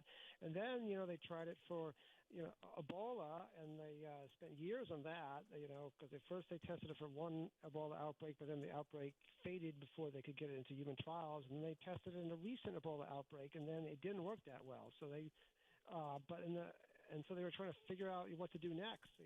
And when the COVID came along, and they did the thing that they did differently was they did not, in January, they didn't assume the best case scenario. They didn't say, hey, let's wait a few weeks and see if this goes away. They kind of said, hey, in case this is a pandemic, we're going to order a whole bunch of stuff right now. And that's just very different from what a lot of other folks did. I have to say what's really cool in this story, and if people don't totally understand how significant this is, you write in the story how Anthony Fauci has pointed out that he has likened the trial of remdesivir to the first big trial of AZT, the first drug for HIV, right? And so then you understand, because that too was something we just couldn't figure out a treatment. And so you understand, Bob, how remdesivir is really a first very important step. Yeah, absolutely. I mean, the way to think of this is as a first step, a first thing. There's, as the CEO of Gilead himself says, we're going to need a lot more drugs. They're working on better drugs, better ways to administer it. Right now it's an infusion, and we're definitely going to need vaccines. So this doesn't, solve the problem. This is, as you said, a first step from the sickest, hospitalized patients. So, Bob, the other element that I just want to ask about is cost. Because Gilead actually doesn't have the greatest reputation on pricing, drug pricing, in its history, and yet this is a drug that the first 1.5 million vials of this they're going to give away for free, and Wall Street kind of doesn't like that price. Right. So it's going to get very interesting if they go through this 1.5 million vial donation. Order filled. Order filled. Order canceled. Order canceled. Order canceled. Drug yet. What are they going to do? How are they going to price it? That's going to be that's the next big debate that's kind of shaping up right now. And Wall Street kind of wants or expects them to charge around $4,000 or $5,000 for a 5 to 10 day course, and there's other people on the public health side that want them to practically give it away for like $10, to cover their manufacturing costs. So there's a huge debate shaping up there, and that's going to be the next thing to watch. There's certainly going to be a big debate about about the cost of this drug, and what's important about what they do or don't do about the price of this drug is that it may be the case that this drug is obsolete 6 or 8 months from now as better things come along. Everyone hopes for that. But the price that they set kind of may set a precedent, for all other COVID treatments to come in the future. So that's why it's an important debate to watch. And so, Bob, just real quick, about 30, 45 seconds left. Put this in the context of sort of the whole fight here, the whole sort of medical fight against this disease. Are we right to be super optimistic about this, or how much does this represent in the broader perspective? Well, I think this is kind of the first initial step based on drugs are kind of already on laboratory shelves, are able to put into trials. The next thing that's going to come after that is likely there's a bunch of custom-designed monoclonal antibody treatments at several companies that are about to go into trials, and those are thought to have a relatively high probability of succeeding, and we might get some results of that late summer, and then after that we'll get the sense about some of these early vaccine trials and whether these vaccines are going to work, and if so, how well. Well, it's a great read. It's the cover story, and I highly recommend it. Bob Langer, thank you so much. Healthcare reporter at Bloomberg News, along with Bloomberg Business Week editor Joel Weber. Now, for those of you listening in New York, D.C., and San Francisco, and watching on YouTube, Bloomberg Business Week continues. If you're listening on Bloomberg 106.1 in Boston, Bay State Business is coming up next. And I've got to say, the magazine and some of the deep dives that they have been doing into the virus's impact and what it means going forward have just been terrific. So do check out that story. You can also listen to it on our podcast feed, so check that out.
Bloomberg World Headquarters. I'm Charlie Pellet. We move into the final hour of trading on this Friday, May 15th. It is a mixed picture right now, a volatile Friday.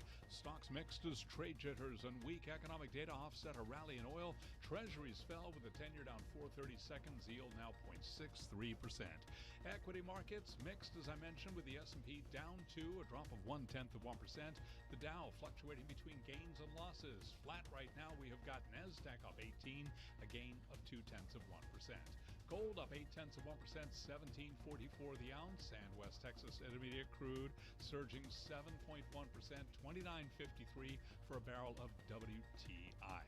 Banks are also declining today, while energy shares moving higher along with the price of oil. As for what a recovery might look like in the U.S., Mohamed El-Arian is Chief Economic Advisor at Allianz. That's the parent company of PIMCO. He is also a Bloomberg opinion columnist. I'm not a buyer of a V recovery in the economy.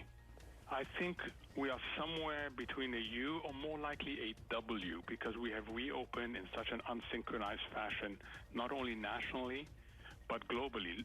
Look at the problems that China is having, gaining traction both nationally and globally. Among the day's economic reports, retail sales dropped by a record of more than 16% in April as the coronavirus forced stay-at-home orders and business closures. Only online retailers posted gains.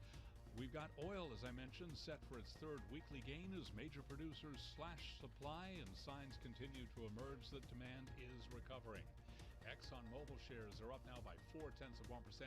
Chevron is up by less than 0.1%. ConocoPhillips up today by 3.5%.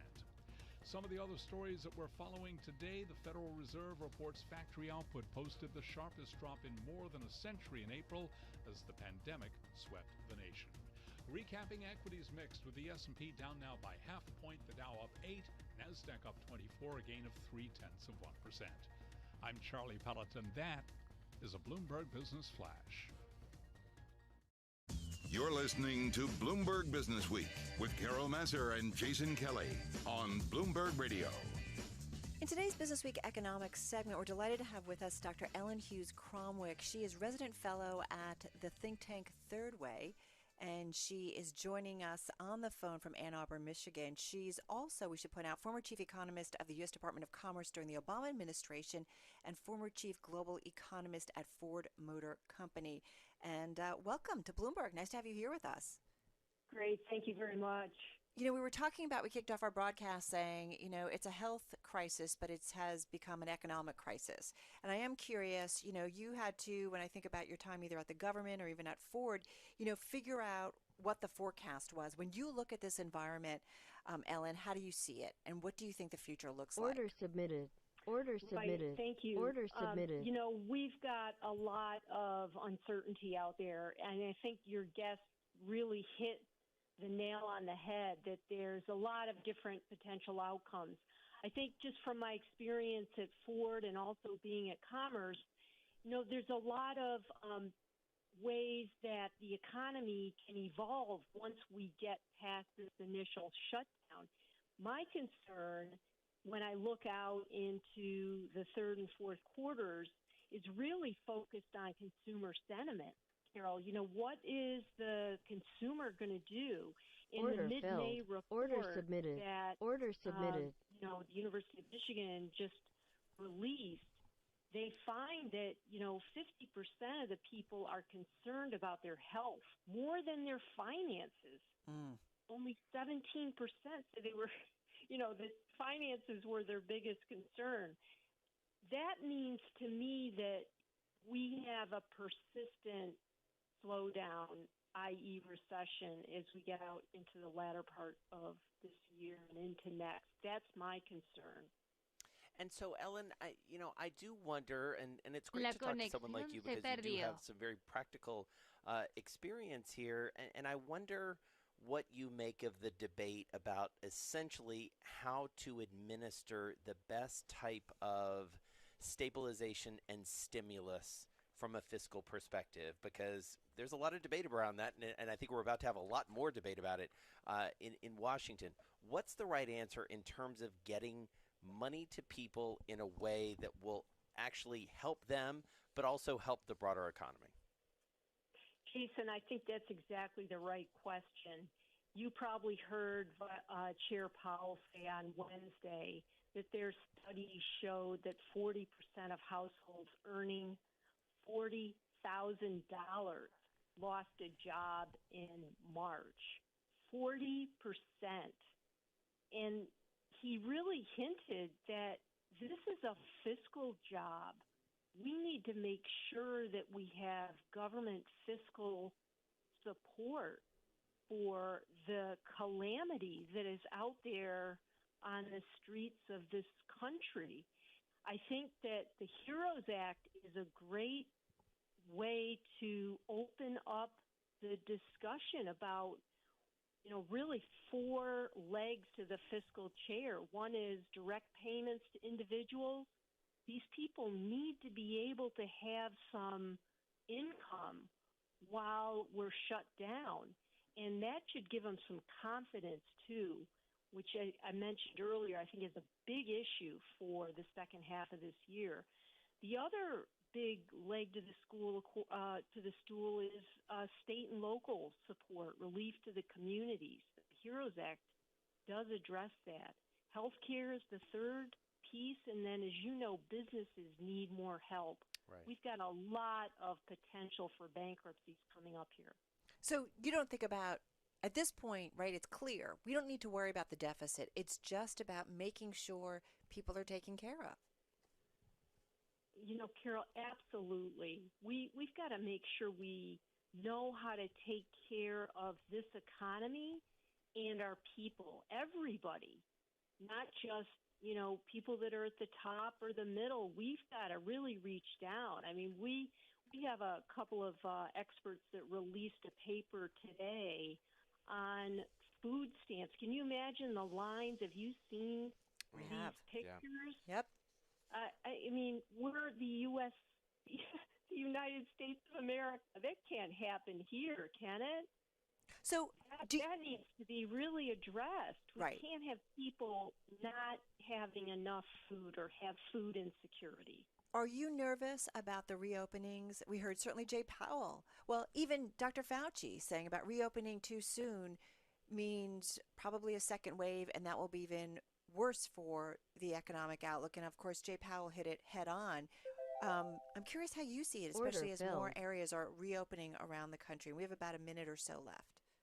Yeah, and I'm reading everything I can about what the health experts are saying. I'm devouring all the information. I'm not a health expert. I don't want to comment on that. I do know that we've got to listen to these experts and do what they say, because the studies show that when you restrict in order to address the spread of a pandemic, that the economy does better later on. There's some really great studies out there from the Spanish flu pandemic that show if you restrict and you're really tough to begin with, you do better off. Right. You do better later on. Yeah. I think we should make a lesson, a page out of that book. Well, it certainly is the debate of our times in many ways, and the choices we make are going to have real serious consequences, that's for sure, on both sides, both the health and the economic side. Ellen Hughes-Cromwell, thank you so much, Senior Resident Fellow at the think tank Third Way, joining us on the phone from Ann Arbor, Michigan. Really smart. Oh, my God, I love that conversation. And it's similar to Professor Robert Barrow at Harvard University, like the lessons from the Spanish flu and why those restrictions, this is exactly what he talked about, and the research, why those restrictions need to remain in place longer. And I think, this is where we have to make that connection between keeping shut now to make sure that you can end this crisis, because it'll be better for the economy longer term. Well, and we'll bounce back quicker. Exactly those questions. Continue this conversation with Tom Orlik. He's our chief economist at Bloomberg Economics, and looking forward to that. And then we're going to get you Dave Wilson's chart of the day and get you to the close of trading for the week and break it down with Brad McMillan over at Commonwealth. So much, much more ahead, and that's just in this hour, Carol. Oh, my God, so much to come. Right now, though, let's check on world and national news headlines. Hey, Bob Moon.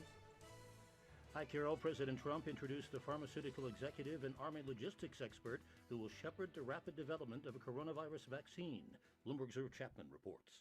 The president voiced his confidence that a vaccine can be developed and mass-produced by the end of this year. We're looking for a full vaccine for everyone that wants to get it. Not everybody's going to want to get it. It may flare up and it may not flare up. We'll have to see what happens. But if it does flare up, we're going to put out the fire, and we'll put it out quickly and efficiently. We've learned a lot. The president said schools should reopen in the fall, though older teachers or those with health conditions should avoid returning to work.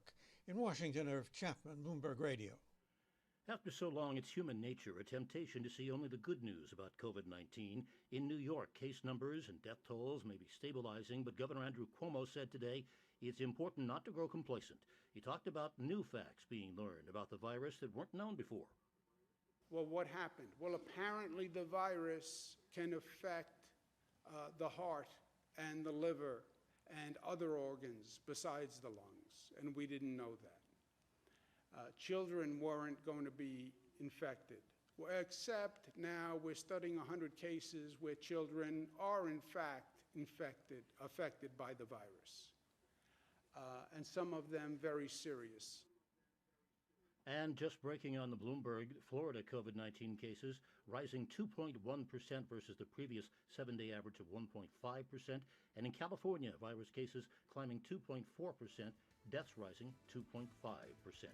Global News 24 hours a day, on air and on Quick Take by Bloomberg. I'm Bob Moon. Bob, thank you so much. You are listening to Bloomberg Business Week, and we're hearing more about cases rising, the percentage of cases rising in places like Florida. Meanwhile, the governor of that state asking for plans for theme parks to reopen. Carol, this isn't a huge surprise. No. Disney and SeaWorld, though, their stocks are up owing to this. And not surprisingly, and we should also remind folks that Disney has reopened in a partial way, in a very careful way. It's Shanghai Disneyland, and so all eyes to the theme parks. What do you think? Well, first of all, and I love this story because it says Orlando is the theme park capital of the world. You know it, right? You take the kids there because you can do so much. There's so many different things, whether it's Disney, whether it's SeaWorld, Universal Studios. I mean, there's a lot happening there, and I get it while the stocks are reacting. But apparently, I guess he's asking for a date for reopening. I don't know, Jason. What Dr. Hughes Cromwell just said to me about this whole idea that if we really I think she said it to us, but go on. Oh, yeah. I'm sorry. Did I say she said to me? I think she was talking to me. What she said to us, though, about, the research has shown that if you really do the restrictions at the top, it's better for the economy on the other side. And I know it's really difficult, which is why we need the aid there to take care of businesses and Americans so that they have the confidence to stay home and to do that. So I'm a little nervous about this. I don't know. It reminds me of a tweet I saw weeks ago that said, as a country and maybe as a world, we are embarking on a massive high-stakes version of the marshmallow test. You know the marshmallow test?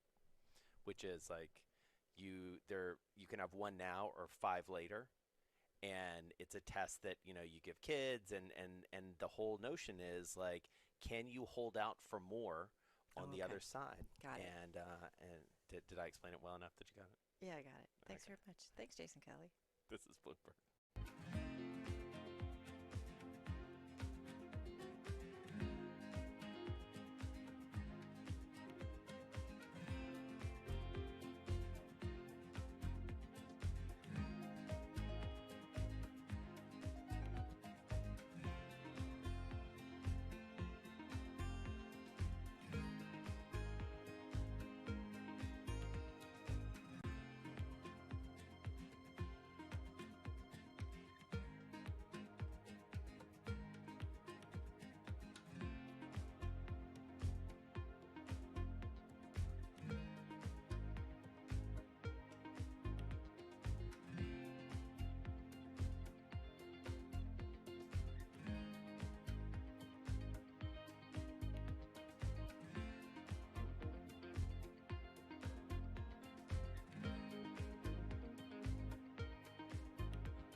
Markets, headlines, and breaking news 24 hours a day at Bloomberg.com, the Bloomberg Business app, and on Quick Take by Bloomberg. This is a Bloomberg Business Flash. From Bloomberg World Headquarters, I'm Charlie Pellet. We've got 43 minutes to go ahead of the closing bell. Stocks are higher.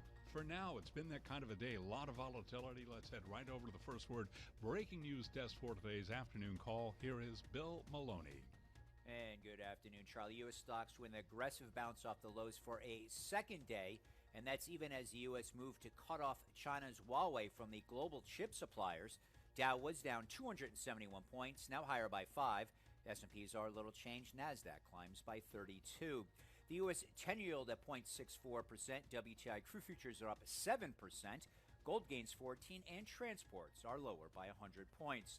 Leaders to the upside in the Dow, Home Depot, Disney, and UNH, while Raytheon, JP Morgan, and Intel led to the downside.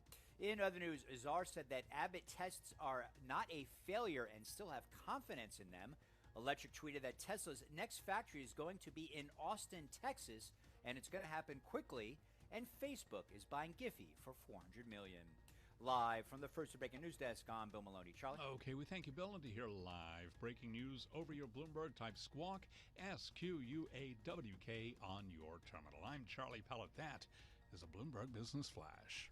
All right, Charlie, thank you so much. Wow, Giphy getting bought. That's big news for I Carol didn't know Massar. it could be bought. Like, right? I don't know what. I just thought it was like kind of Just everybody thought owned it was a thing, it. Like a public service? Yeah, like a kind of-ish. utility? Yeah.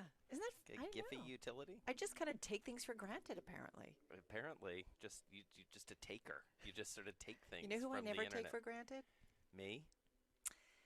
Tom Orlick. Oh, yikes. Kind of lost it there, right? Now it's awkward. Yeah, awkward. Should we get to our next guest? Let's get to Tom Orlick and sort of move past this. He is chief economist for Bloomberg Economics. We love checking in with him. I never take him for granted either. He joins us on the phone to help us understand the global perspective. We just got some great domestic perspective from Dr. Ellen Hughes Cromwick. So, Tom, help us understand what we can learn from China right now. So we had some important data coming out overnight, Jason, and there was some good news and some bad news. The good news is we really had a very striking V-shaped recovery on the supply side of China's economy. The factories are working again, industrial output is growing again. And I think that's actually pretty extraordinary when you consider the depth of the hole which China found itself in February and March. What's less encouraging is demand is taking longer to come back. So if we look at the consumption figures, if we look at the investment figures, they're a bit better than they were a month ago, but they're still contracting. So some good news from China. The supply side can come back. Some less good news as well. Looks like consumers and businesses, when it comes to investment, stay cautious even after the lockdown ends. Hey, Tom, so is China the playbook that we need to be following in the U.S.? In terms of how the economy comes back? I mean, there's some encouraging lessons there, Carol. I mean, people are really skeptical about the possibility of a V-shaped recovery from this crisis. If you look at the experience in China, who went into this first, coming out of it first, well, at least on the supply side, it looks like they've managed that V-shape. Is that applicable to the United States? Well, I'm not so sure. There's a couple of things going on. So the first one is Chinese businesses seem to keep hold of their workers. So there was a short period of lockdown in China, around 4 weeks. There was certainly some job shedding, but mostly workers stayed attached to their businesses, so they were positioned to come back pretty quickly. Here in the US, of course, massive job losses. And a lockdown which seems to be lasting considerably longer than what happened in China. So that makes me think could be a bit more painful in the US coming out of the lockdown. Second issue, of course, as you know, Carol, China has made a lot of progress on reform, but it's still very much a state-dominated economy. Right. So the government says to a business, you shut down, they shut down. Yeah. The government says, you open up, they open up. And so the government, I wouldn't say they've got an on-off switch, but they've certainly got more levers they can pull than a more market-based economy here in the United States. Well, and Tom, I guess I also come back to this notion of the role of the consumer in all of this. I feel like that bears as much exploration as we can give it. And we talked about this, I think, with you and certainly with Carl Riccadonna, in that epically long bull market that the consumer was driving this. And now we see a consumer, especially here in the United States and maybe to some extent in China, that is either locked down for a certain period of time and on the other side of that, sort of fearful. How do you even model that sort of thing? Yeah, it's very striking. And one of the things that we're looking at is traffic congestion data.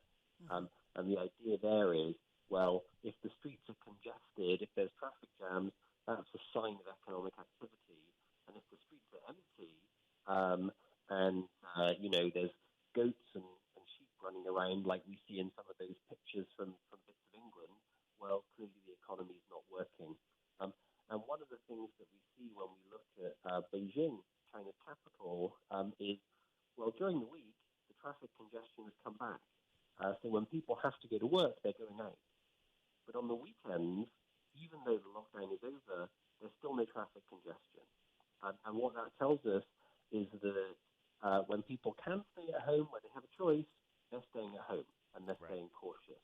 And of course, what that means is we're going to see consumption coming back more slowly.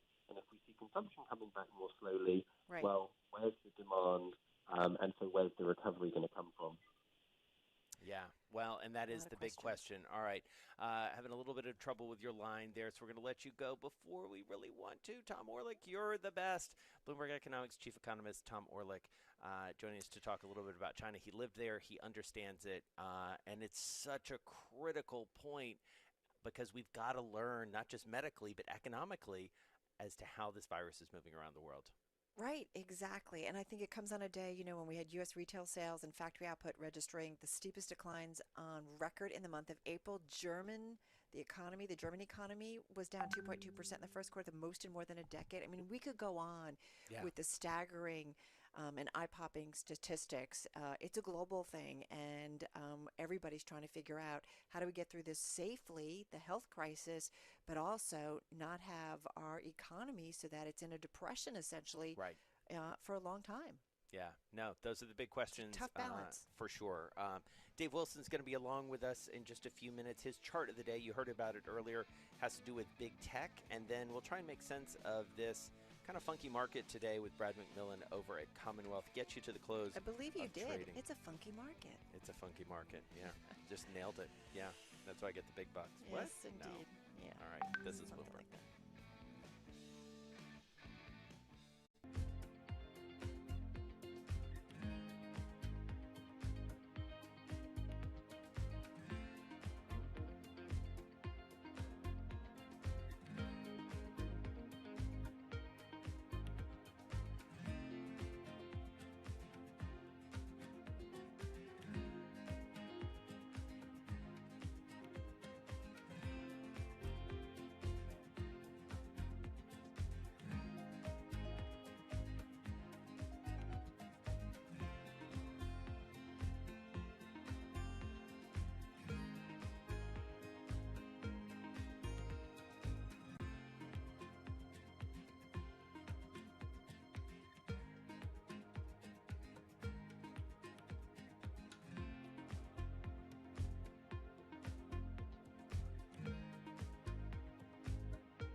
Broadcasting live to New York, Bloomberg 1130. To Washington, D.C., Bloomberg 99.1. To Boston, Bloomberg 1061. To San Francisco, Bloomberg 960. To the country, Sirius XM Channel 119. And around the globe, the Bloomberg Business app and BloombergRadio.com. This is Bloomberg Business Week. It is Bloomberg Business Week, the Friday edition of Bloomberg Business Week. Coming up, Dave Wilson, he teased it, and we're going to get to his chart of the day in just a moment, right? Can't wait. I Song know. of the day, too. I'm Taking us into the weekend. Maybe ABBA. Finally, we get ABBA. Maybe ABBA, or maybe a tease of what Dave Wilson's going to be listening to on vinyl this weekend. Just saying. Ooh, that could be nice. I'm guessing some Bruce's in there. All right, let's get back to your top business stories and check in once again with Charlie Pellet. Hey, Charlie. Well, hello there. Dancing Queen is here, and we've got 28 minutes to go ahead of the closing bell with the Dow, the S&P, Nasdaq all higher. For now, want to begin with a developing story. Bill Maloney told us briefly about it, but Tesla is said to have chosen to locate its second American auto factory in Texas. This is all according to the blog Electric. They're citing an unnamed source. Electric says the electric car maker will construct the plant in or near Austin. Last month, CEO Elon Musk said Tesla was scouting for sites where it will build both the in-development Cybertruck and the Model Y crossover for customers on the East Coast. Tesla shares, they're lower now by 0.3%. Stocks higher as traders look past trade jitters and weak economic data. S&P up 5. Been a volatile session, though, swinging between gains and losses. Up right now by 0.2% on the S&P. The Dow up 41, higher by 0.2%. Nasdaq up 56. That is a gain of 0.6%. The 10-year down 5/32 with a yield of 0.63%. Gold up 0.8%, 17.44 the ounce. And West Texas Intermediate crude rallying by 7.2% right now. WTI is at $29.55 a barrel. One of the big questions about getting ahead of the coronavirus has been antibody testing and who might have immunity. Dr. Andrew Pekosh is a professor at Johns Hopkins Bloomberg School of Public Health. He was interviewed this morning on Bloomberg Television. There seems to be lots of data coming out from many different places showing that most people who were infected with COVID-19 do have antibody responses, so their body responds. They have decent levels of the antibodies that we think are the protective antibodies. So far things are looking good in terms of how people are responding immunologically to the infection. The Johns Hopkins Bloomberg School of Public Health is supported by Michael R. Bloomberg, founder of Bloomberg LP and Bloomberg Philanthropies. Sorrento Therapeutics jumping as much as 244%. That's stock up now by 170% amid coronavirus antibody development claims. Ford's launch of 3 important new models, the redesigned F-150, that's the pickup, the all-new electric Mustang Mach-E, and revived Bronco SUV will be set back by roughly the amount of time that its plants have been idle. Ford shares, right now they are trading higher. We've got the Dow, the S&P, and Nasdaq all advancing. S&P up 6, a gain there of 0.2%. I'm Charlie Pellet. That is a Bloomberg Business Flash. All right, Charlie, Dancing Queen, thank you so much. You're listening to Bloomberg Business Week. In spite of all the danger, in spite of all that, baby, Wow, he's taking us way back. That is not ABBA. That is Here's well, my guest. Not ABBA. Maybe ABBA's grandmother? Just saying. All right, Dave Wilson, clue us in. Okay. It was recorded in the late 1950s in Liverpool. I thought it sounded. Is it the Beatles? It's the Quarrymen who, of course, was the Became starting point for the Beatles. Got it. Who was in that original band? Who was in the original? The Quarrymen. I mean, that song, you're talking about George Harrison having a co-writing credit on it, which was pretty unusual for the time. Yeah. And certainly was unusual for the better part of the 60s if you paid attention to Beatles records. Yeah. So why that choice? Yeah, they didn't really let George write a lot. It's really a shame because his stuff is pretty cool. Well, he had his solo career, and he certainly did a fair amount of writing there, for sure. Later on. Wasn't he in the Traveling Wilburys, too? It's all about danger. Was he the Traveling Wilburys? Yeah, he was part of that too, Yes. Dave, right? Yeah, absolutely. Yeah, that was a pretty amazing group. I'm trying to make up some ground here after not knowing that. Well, frankly, I didn't expect you to. Okay, I mean, thank I you, was Dave. kind of hunting around, and Wow, that that song hurts. title occurred to Don't me. you have any faith in us, Dave Wilson? He has faith in your really Googling didn't know ability. The song myself, so how could I expect I you didn't to? even know what to Google. I was like, wait, is that like country? Like, is it rockabilly? She's Like, what? Googling scratchy record. It was saying something for England back in the 50s. I didn't even In know any what to case, Google. Okay, what do you got for It's all us? about danger, or the lack thereof in this case. When it comes to, the biggest technology companies. I mean, we talk about them all the time. We mention how they increasingly dominate the S&P 500 index when it comes to weighting. So when I saw a weekly report yesterday from Michael Schau, the chief executive officer of Market Field Asset Management, it got me curious because in his mind, these companies, and, we're talking about Alphabet, the owner of Google, Apple, Amazon, Facebook, Microsoft, no clear and present danger there because their valuations are not egregious. It's like, with what's been going on in terms of these companies getting bigger and all the rest of it.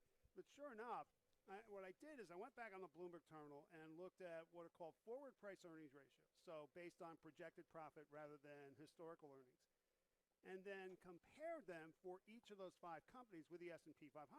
And when you run the comparison, you find out that really only Apple is more expensive than its average since 2018, in relative terms.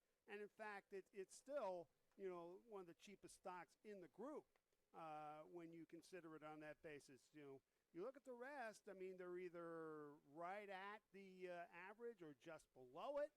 And so, you have to wonder where's, the crazy expensive stocks, relative to the market, then they're going to drag things down. And you just don't see it when you run this particular chart. Now, obviously, forward PE is not the only indicator that people pay attention to, but it's a pretty important one. And, looking at it in relative terms kind of shows you how things line up. So is his point basically that, is his point basically they're not expensive? Is that the bottom line? Right. Okay. That, it's not crazy valuations. If you want to know more, folks, send me an email. I'll get you the chart. The explanation goes with it. And everything I do going forward, the email address is dwilson@bloomberg.net. That's dwilson@bloomberg.net. I just have to say, Joe Weisenthal did some interesting writing about this, about, these tech valuations. And basically, like, if the rest of the world falls apart and people can't tap into the businesses that are the tech companies, ultimately their future is in question too, in terms of the earnings outlook. You know what I mean? Like, we kind of put them in a separate category. Yeah. But if you start to think about how everybody who, uses these services, if they're ultimately hurt on the other side of this, they could be hurt. Or do we need them even more? I mean, and then you that's one of the question their questions. valuations. Yeah, right. True. It depends. Yeah, exactly. All right, Dave Wilson, we'll talk to you. What are you listening to this weekend, Dave? Darn if I know. It's not like I planned out ahead of time. The spirit's going to move him one way or the other, Carol. Indeed. I see some ABBA.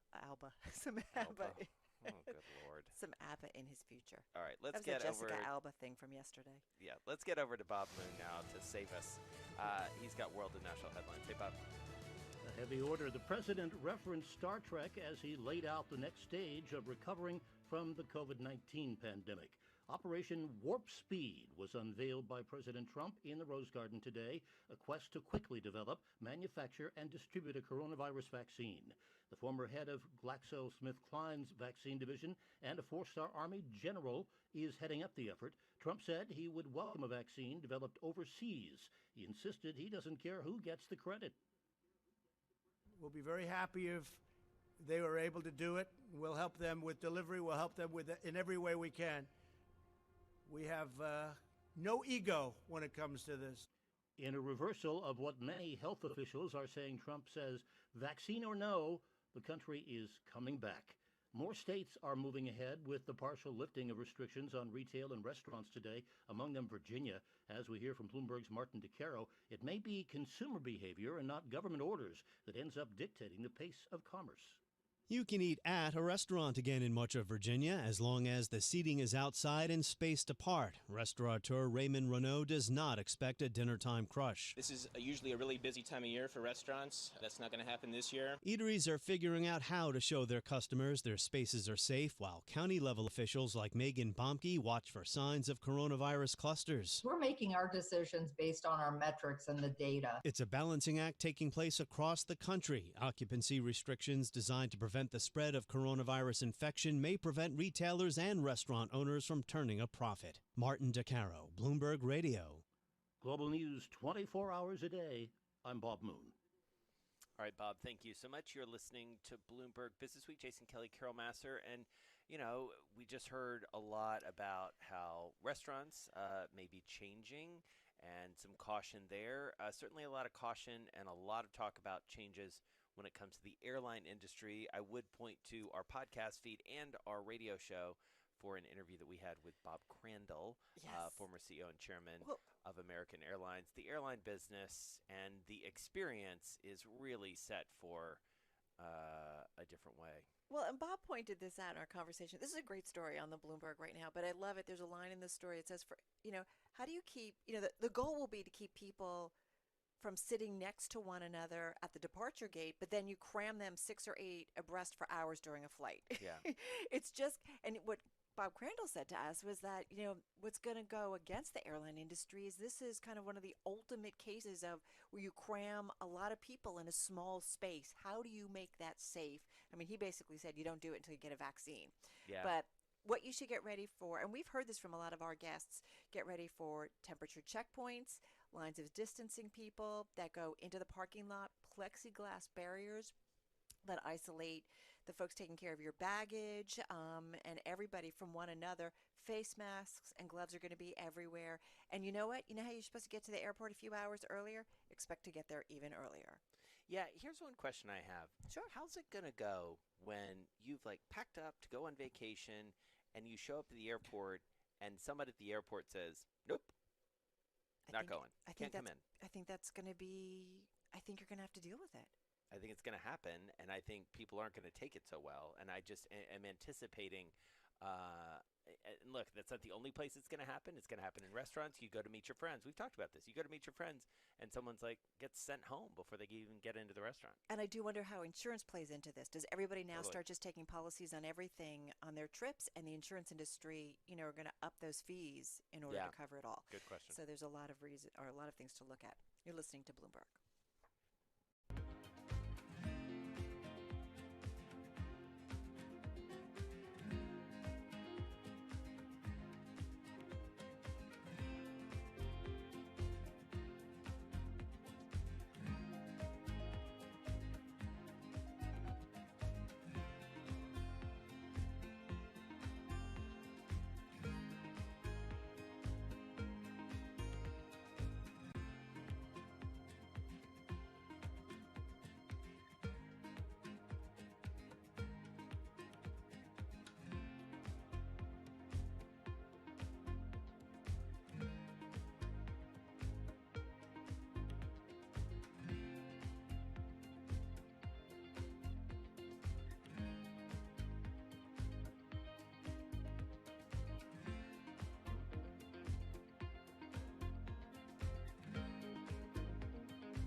Markets, headlines, and breaking news 24 hours a day at Bloomberg.com, the Bloomberg Business app, and on Quick Take by Bloomberg. This is a Bloomberg Business Flash. From Bloomberg World Headquarters, I'm Charlie Pellet. Little change right now for the U.S. equity market with 13 minutes to go ahead of the close on this Friday, May 15th. We've got the S&P up barely, higher by 0.1% right now. That is a gain of 3 points.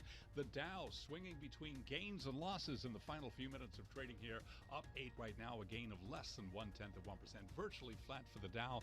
Nasdaq up 44, that is a gain of 0.5%. 10-year down 5/30 seconds, the yield 0.63%.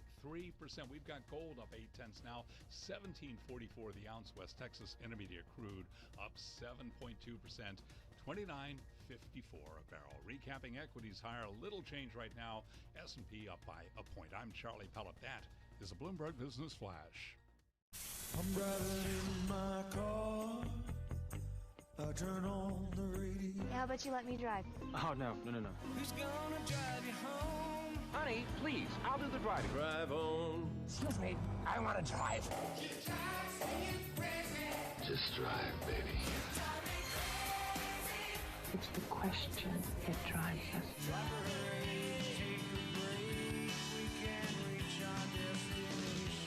This is the Drive to the Close. That funky music will drive us till the dawn. On Bloomberg Radio.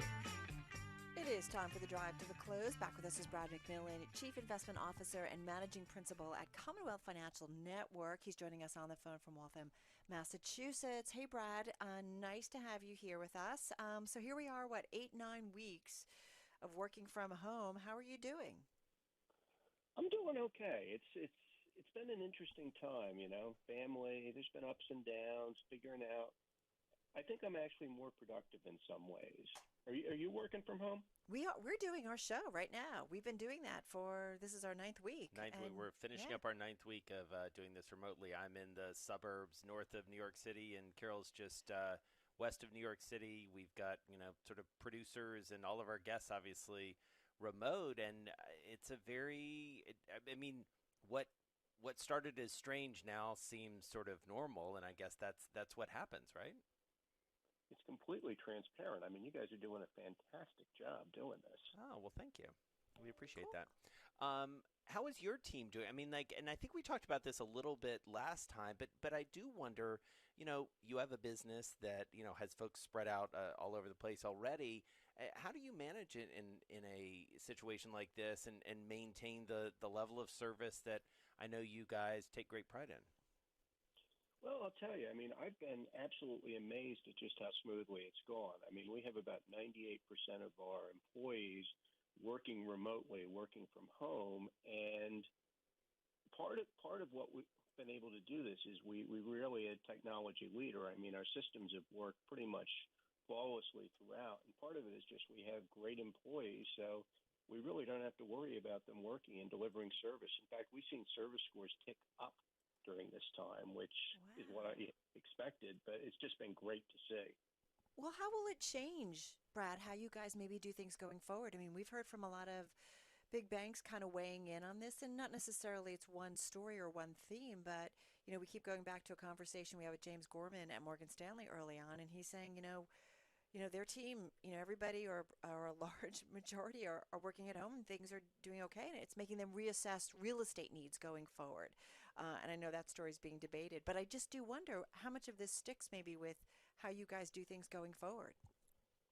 I think it certainly changes things going forward. I mean, what we're really wrestling with right now is not can we operate remotely. We can. We've proven that.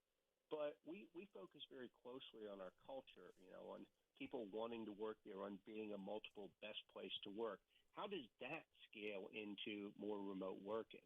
And that's what we're trying to figure out. How do we give people the flexibility and still maintain, the culture? And that's the top priority right now. Yeah. Well, and meanwhile, in the markets, it feels like this is a market that remains a little bit in search of itself. We were talking about this week throughout the week, Brad, is sort of a reality check week in many ways, hearing from the Fed chair, hearing from Dr. Fauci, hearing from CEOs and investors. and others, we're going to end up, it looks like, down for the week, but on a day where we got more dismal economic news. The market is looking for, and finding, and has found a bit of a bid and a bit of optimism. What do you make of it? What sort of eye are you looking at this market with? I am looking at this it's a classic case of buy the rumor, sell the news. We had an assumption early on. We've been seeing the pandemic data improve over the past several weeks. I mean, the total improvement has been enormous, and we're actually getting to a place where we can start thinking about opening up responsibly, and that's exactly what's happening. We're opening up, and the market has been buying the rumor that the recovery was going to be V-shaped, everything was going to be fine. Except that now that we're actually starting to do it, we're realizing, the market's realizing, it's not that simple. And I think it's the market taking that expectation of a smooth recovery and starting to discount it for the problems that we know we're going to see. We are going to recover, but it's not going to be as smooth as maybe the market and analysts were expecting. So that sounds pretty cool, calm, and collected. In other words, because I feel like, Brad, that this week, Jason and I have been calling it reality check, because it does feel like we had a rally last week, and then all of a sudden everybody, because of Fauci and Powell, said, wait a minute. And I do wonder how you see it on the other side. I mean, we're hearing less of a V-shaped recovery and more of the Nike swoosh, or more of a W, or, we're going to be along the bottom for some time. See, I look at that, and I think it's probably going to be better than that, but we're actually going to know a lot more in the next week, or excuse me, the next month. Mm-hmm. Because what we're looking at here is we've got the growth rate down below 2%, the daily case growth rate. We've seen the testing start to go up. We've seen, we actually saw the number of active cases tick down for one day this week. So we're getting close to the end of the first phase, and the real question we need to answer is, we're going to see some second waves. How bad is it going to be? Because right now the economy is trying to find a balance, or the country is trying to find a balance between the medical risks and the economic and social risks. And I think right now we're trending towards, we've sort of got the medical risks under control, so we're going to start minimizing the economic and social risks. And as people get that, we're actually going to see confidence recover, because at least there's an end in sight. We hope. And I guess the one there will be. It's just a case of timing, right? And what that looks like, right? Or how long it takes to get back to normal. Like our own Bloomberg economy folks, talking with Carl Riccadonna, they're talking about, Brad, I think 2023 before we get back to levels that we saw pre-COVID-19. Does that kind of fit into I'm just curious what your team is in terms of outlook and strategy. What kind of outlook are they talking about? A little bit more optimistic than that? We think it's faster than that. When you look at pretty much all of the previous disasters we've had, typically things get back to normal or pretty close to normal within a year or two. And certainly it's different this time. I get that. This really is different. On the other hand, we've already made major accommodations. We're already figuring out how to work under the new constraints. To say that it will take the U.S. economy 3 years to figure things out, that's just not consistent with past experience. Yeah. And if you look at the adjustment right now in Asia, first of all, they've been through this before. They went through this with SARS, and they figured out a way to live with it within a year or two. And now they've largely accommodated to this most recent pandemic. So there's historical evidence to say we can figure this out, and it's not going to take 3 years. All right. Well, nice to end the week on a note of optimism, at least the trading week. Brad McMillan, great to have you back with us. Chief Investment Officer, Managing Principal at Commonwealth Financial Network. One of the reasons I like talking to him is obviously he's got a big job with Commonwealth, but he's an entrepreneur. He's worked in different businesses over time and has a nice sense about him for the broader economy. We're going to get you to the close in just a minute. Stocks trying to hang on to those gains. This is Bloomberg.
Markets, headlines, and breaking news 24 hours a day at Bloomberg.com, the Bloomberg Business app, and on Quick Take by Bloomberg. This is a Bloomberg Business Flash. From Bloomberg World Headquarters, I'm Charlie Pellet. It was an up day on Wall Street with the Dow, the S&P, and Nasdaq all advancing as traders look past trade jitters and weak economic data. Treasuries fell and oil jumped. And these headlines now from the Bloomberg Professional Service. Federal Reserve is warning of a major decline in asset prices if the pandemic worsens. The Fed says commercial real estate could endure significant stress. The Fed is flagging risks in its twice-yearly report on financial hazards. But again, repeating the key headline, Federal Reserve warning of major declines in asset prices if the pandemic worsens. Speaking of the pandemic, also an additional headline from the Bloomberg, U.S. virus cases rise 2%, above the past week's average of 1.7%. Again, an up day here with the S&P up 11, a gain of 0.4%. The Dow up 60, higher by 0.3%. Nasdaq up 70, that was a gain of 0.8%. As for the pandemic and the market backdrop, Brad McMillan is Chief Investment Officer at Commonwealth Financial Network. He was our guest moments ago right here on Bloomberg Business Week. You know, the market has been buying the rumor that the recovery was going to be V-shaped, everything was going to be fine. Except that now that we're actually starting to do it, we're realizing, the market's realizing, it's not that simple. One of the day's big stock winners, Sorrento Therapeutics, shares surging 158% amid coronavirus antibody development claims.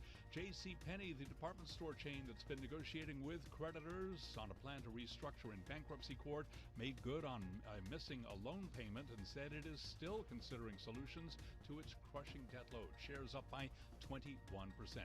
Florida Governor Ron DeSantis is asking theme parks to submit plans to the state on how to safely reopen, boosting shares of both Disney and SeaWorld. Disney up 3%, SeaWorld surging 7.6%.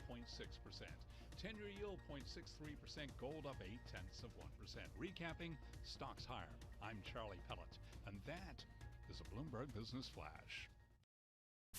Wild thing, think you move me. I got a few moves I know you'll like. Vodka martini, shaken, not stirred. Just move on up toward your destination. I can make things move without touching them. Shaking all over. Bloomberg Business Week, movers and shakers with Carol Masser and Jason Kelly on Bloomberg Radio. All right, time to take a look at the market, deeper dive and take a look at some of the stocks on the move. I like to do big picture, as Jason knows, especially on a Friday, and just get a feel of what happened. So first of all, S&P 500, let's go there because we were kind of all over the place today, but we did, as Charlie mentioned, closed at our highs of the session, even split almost with a little bit of a bullish tone to the upside here on the S&P. 275 names higher in today's session, 227 lower, 3 unchanged. Jason, if I look at the 11 major industry groups in the S&P 500, again, almost a split. Yeah. Communication services, consumer discretionary materials at the top of the pack, all gaining. The losers today, energy, industrials, real estate, financials, and utilities. And then let's just take a quick look at the week overall. We had a rally, big time, like 2.5% or so in those major equity averages last week. We basically gave it back. Yeah. 2.6% lower on the Dow this week, 2.3% lower on the S&P, and the Nasdaq, a decline of 1.2%. S&P still down for the year, Dow still down about 17%, Nasdaq up about 0.5%. So that's your picture.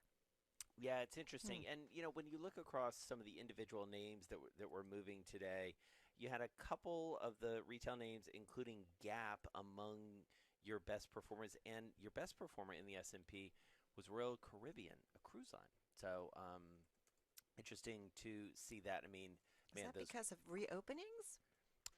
You know, I was looking at the headlines and trying to ascertain exactly what it was about that name, because often those move in. Looks like they did a bond issuance, right? Yeah, I don't know if it's a bond, if that $3.32 billion note offering was what moved it.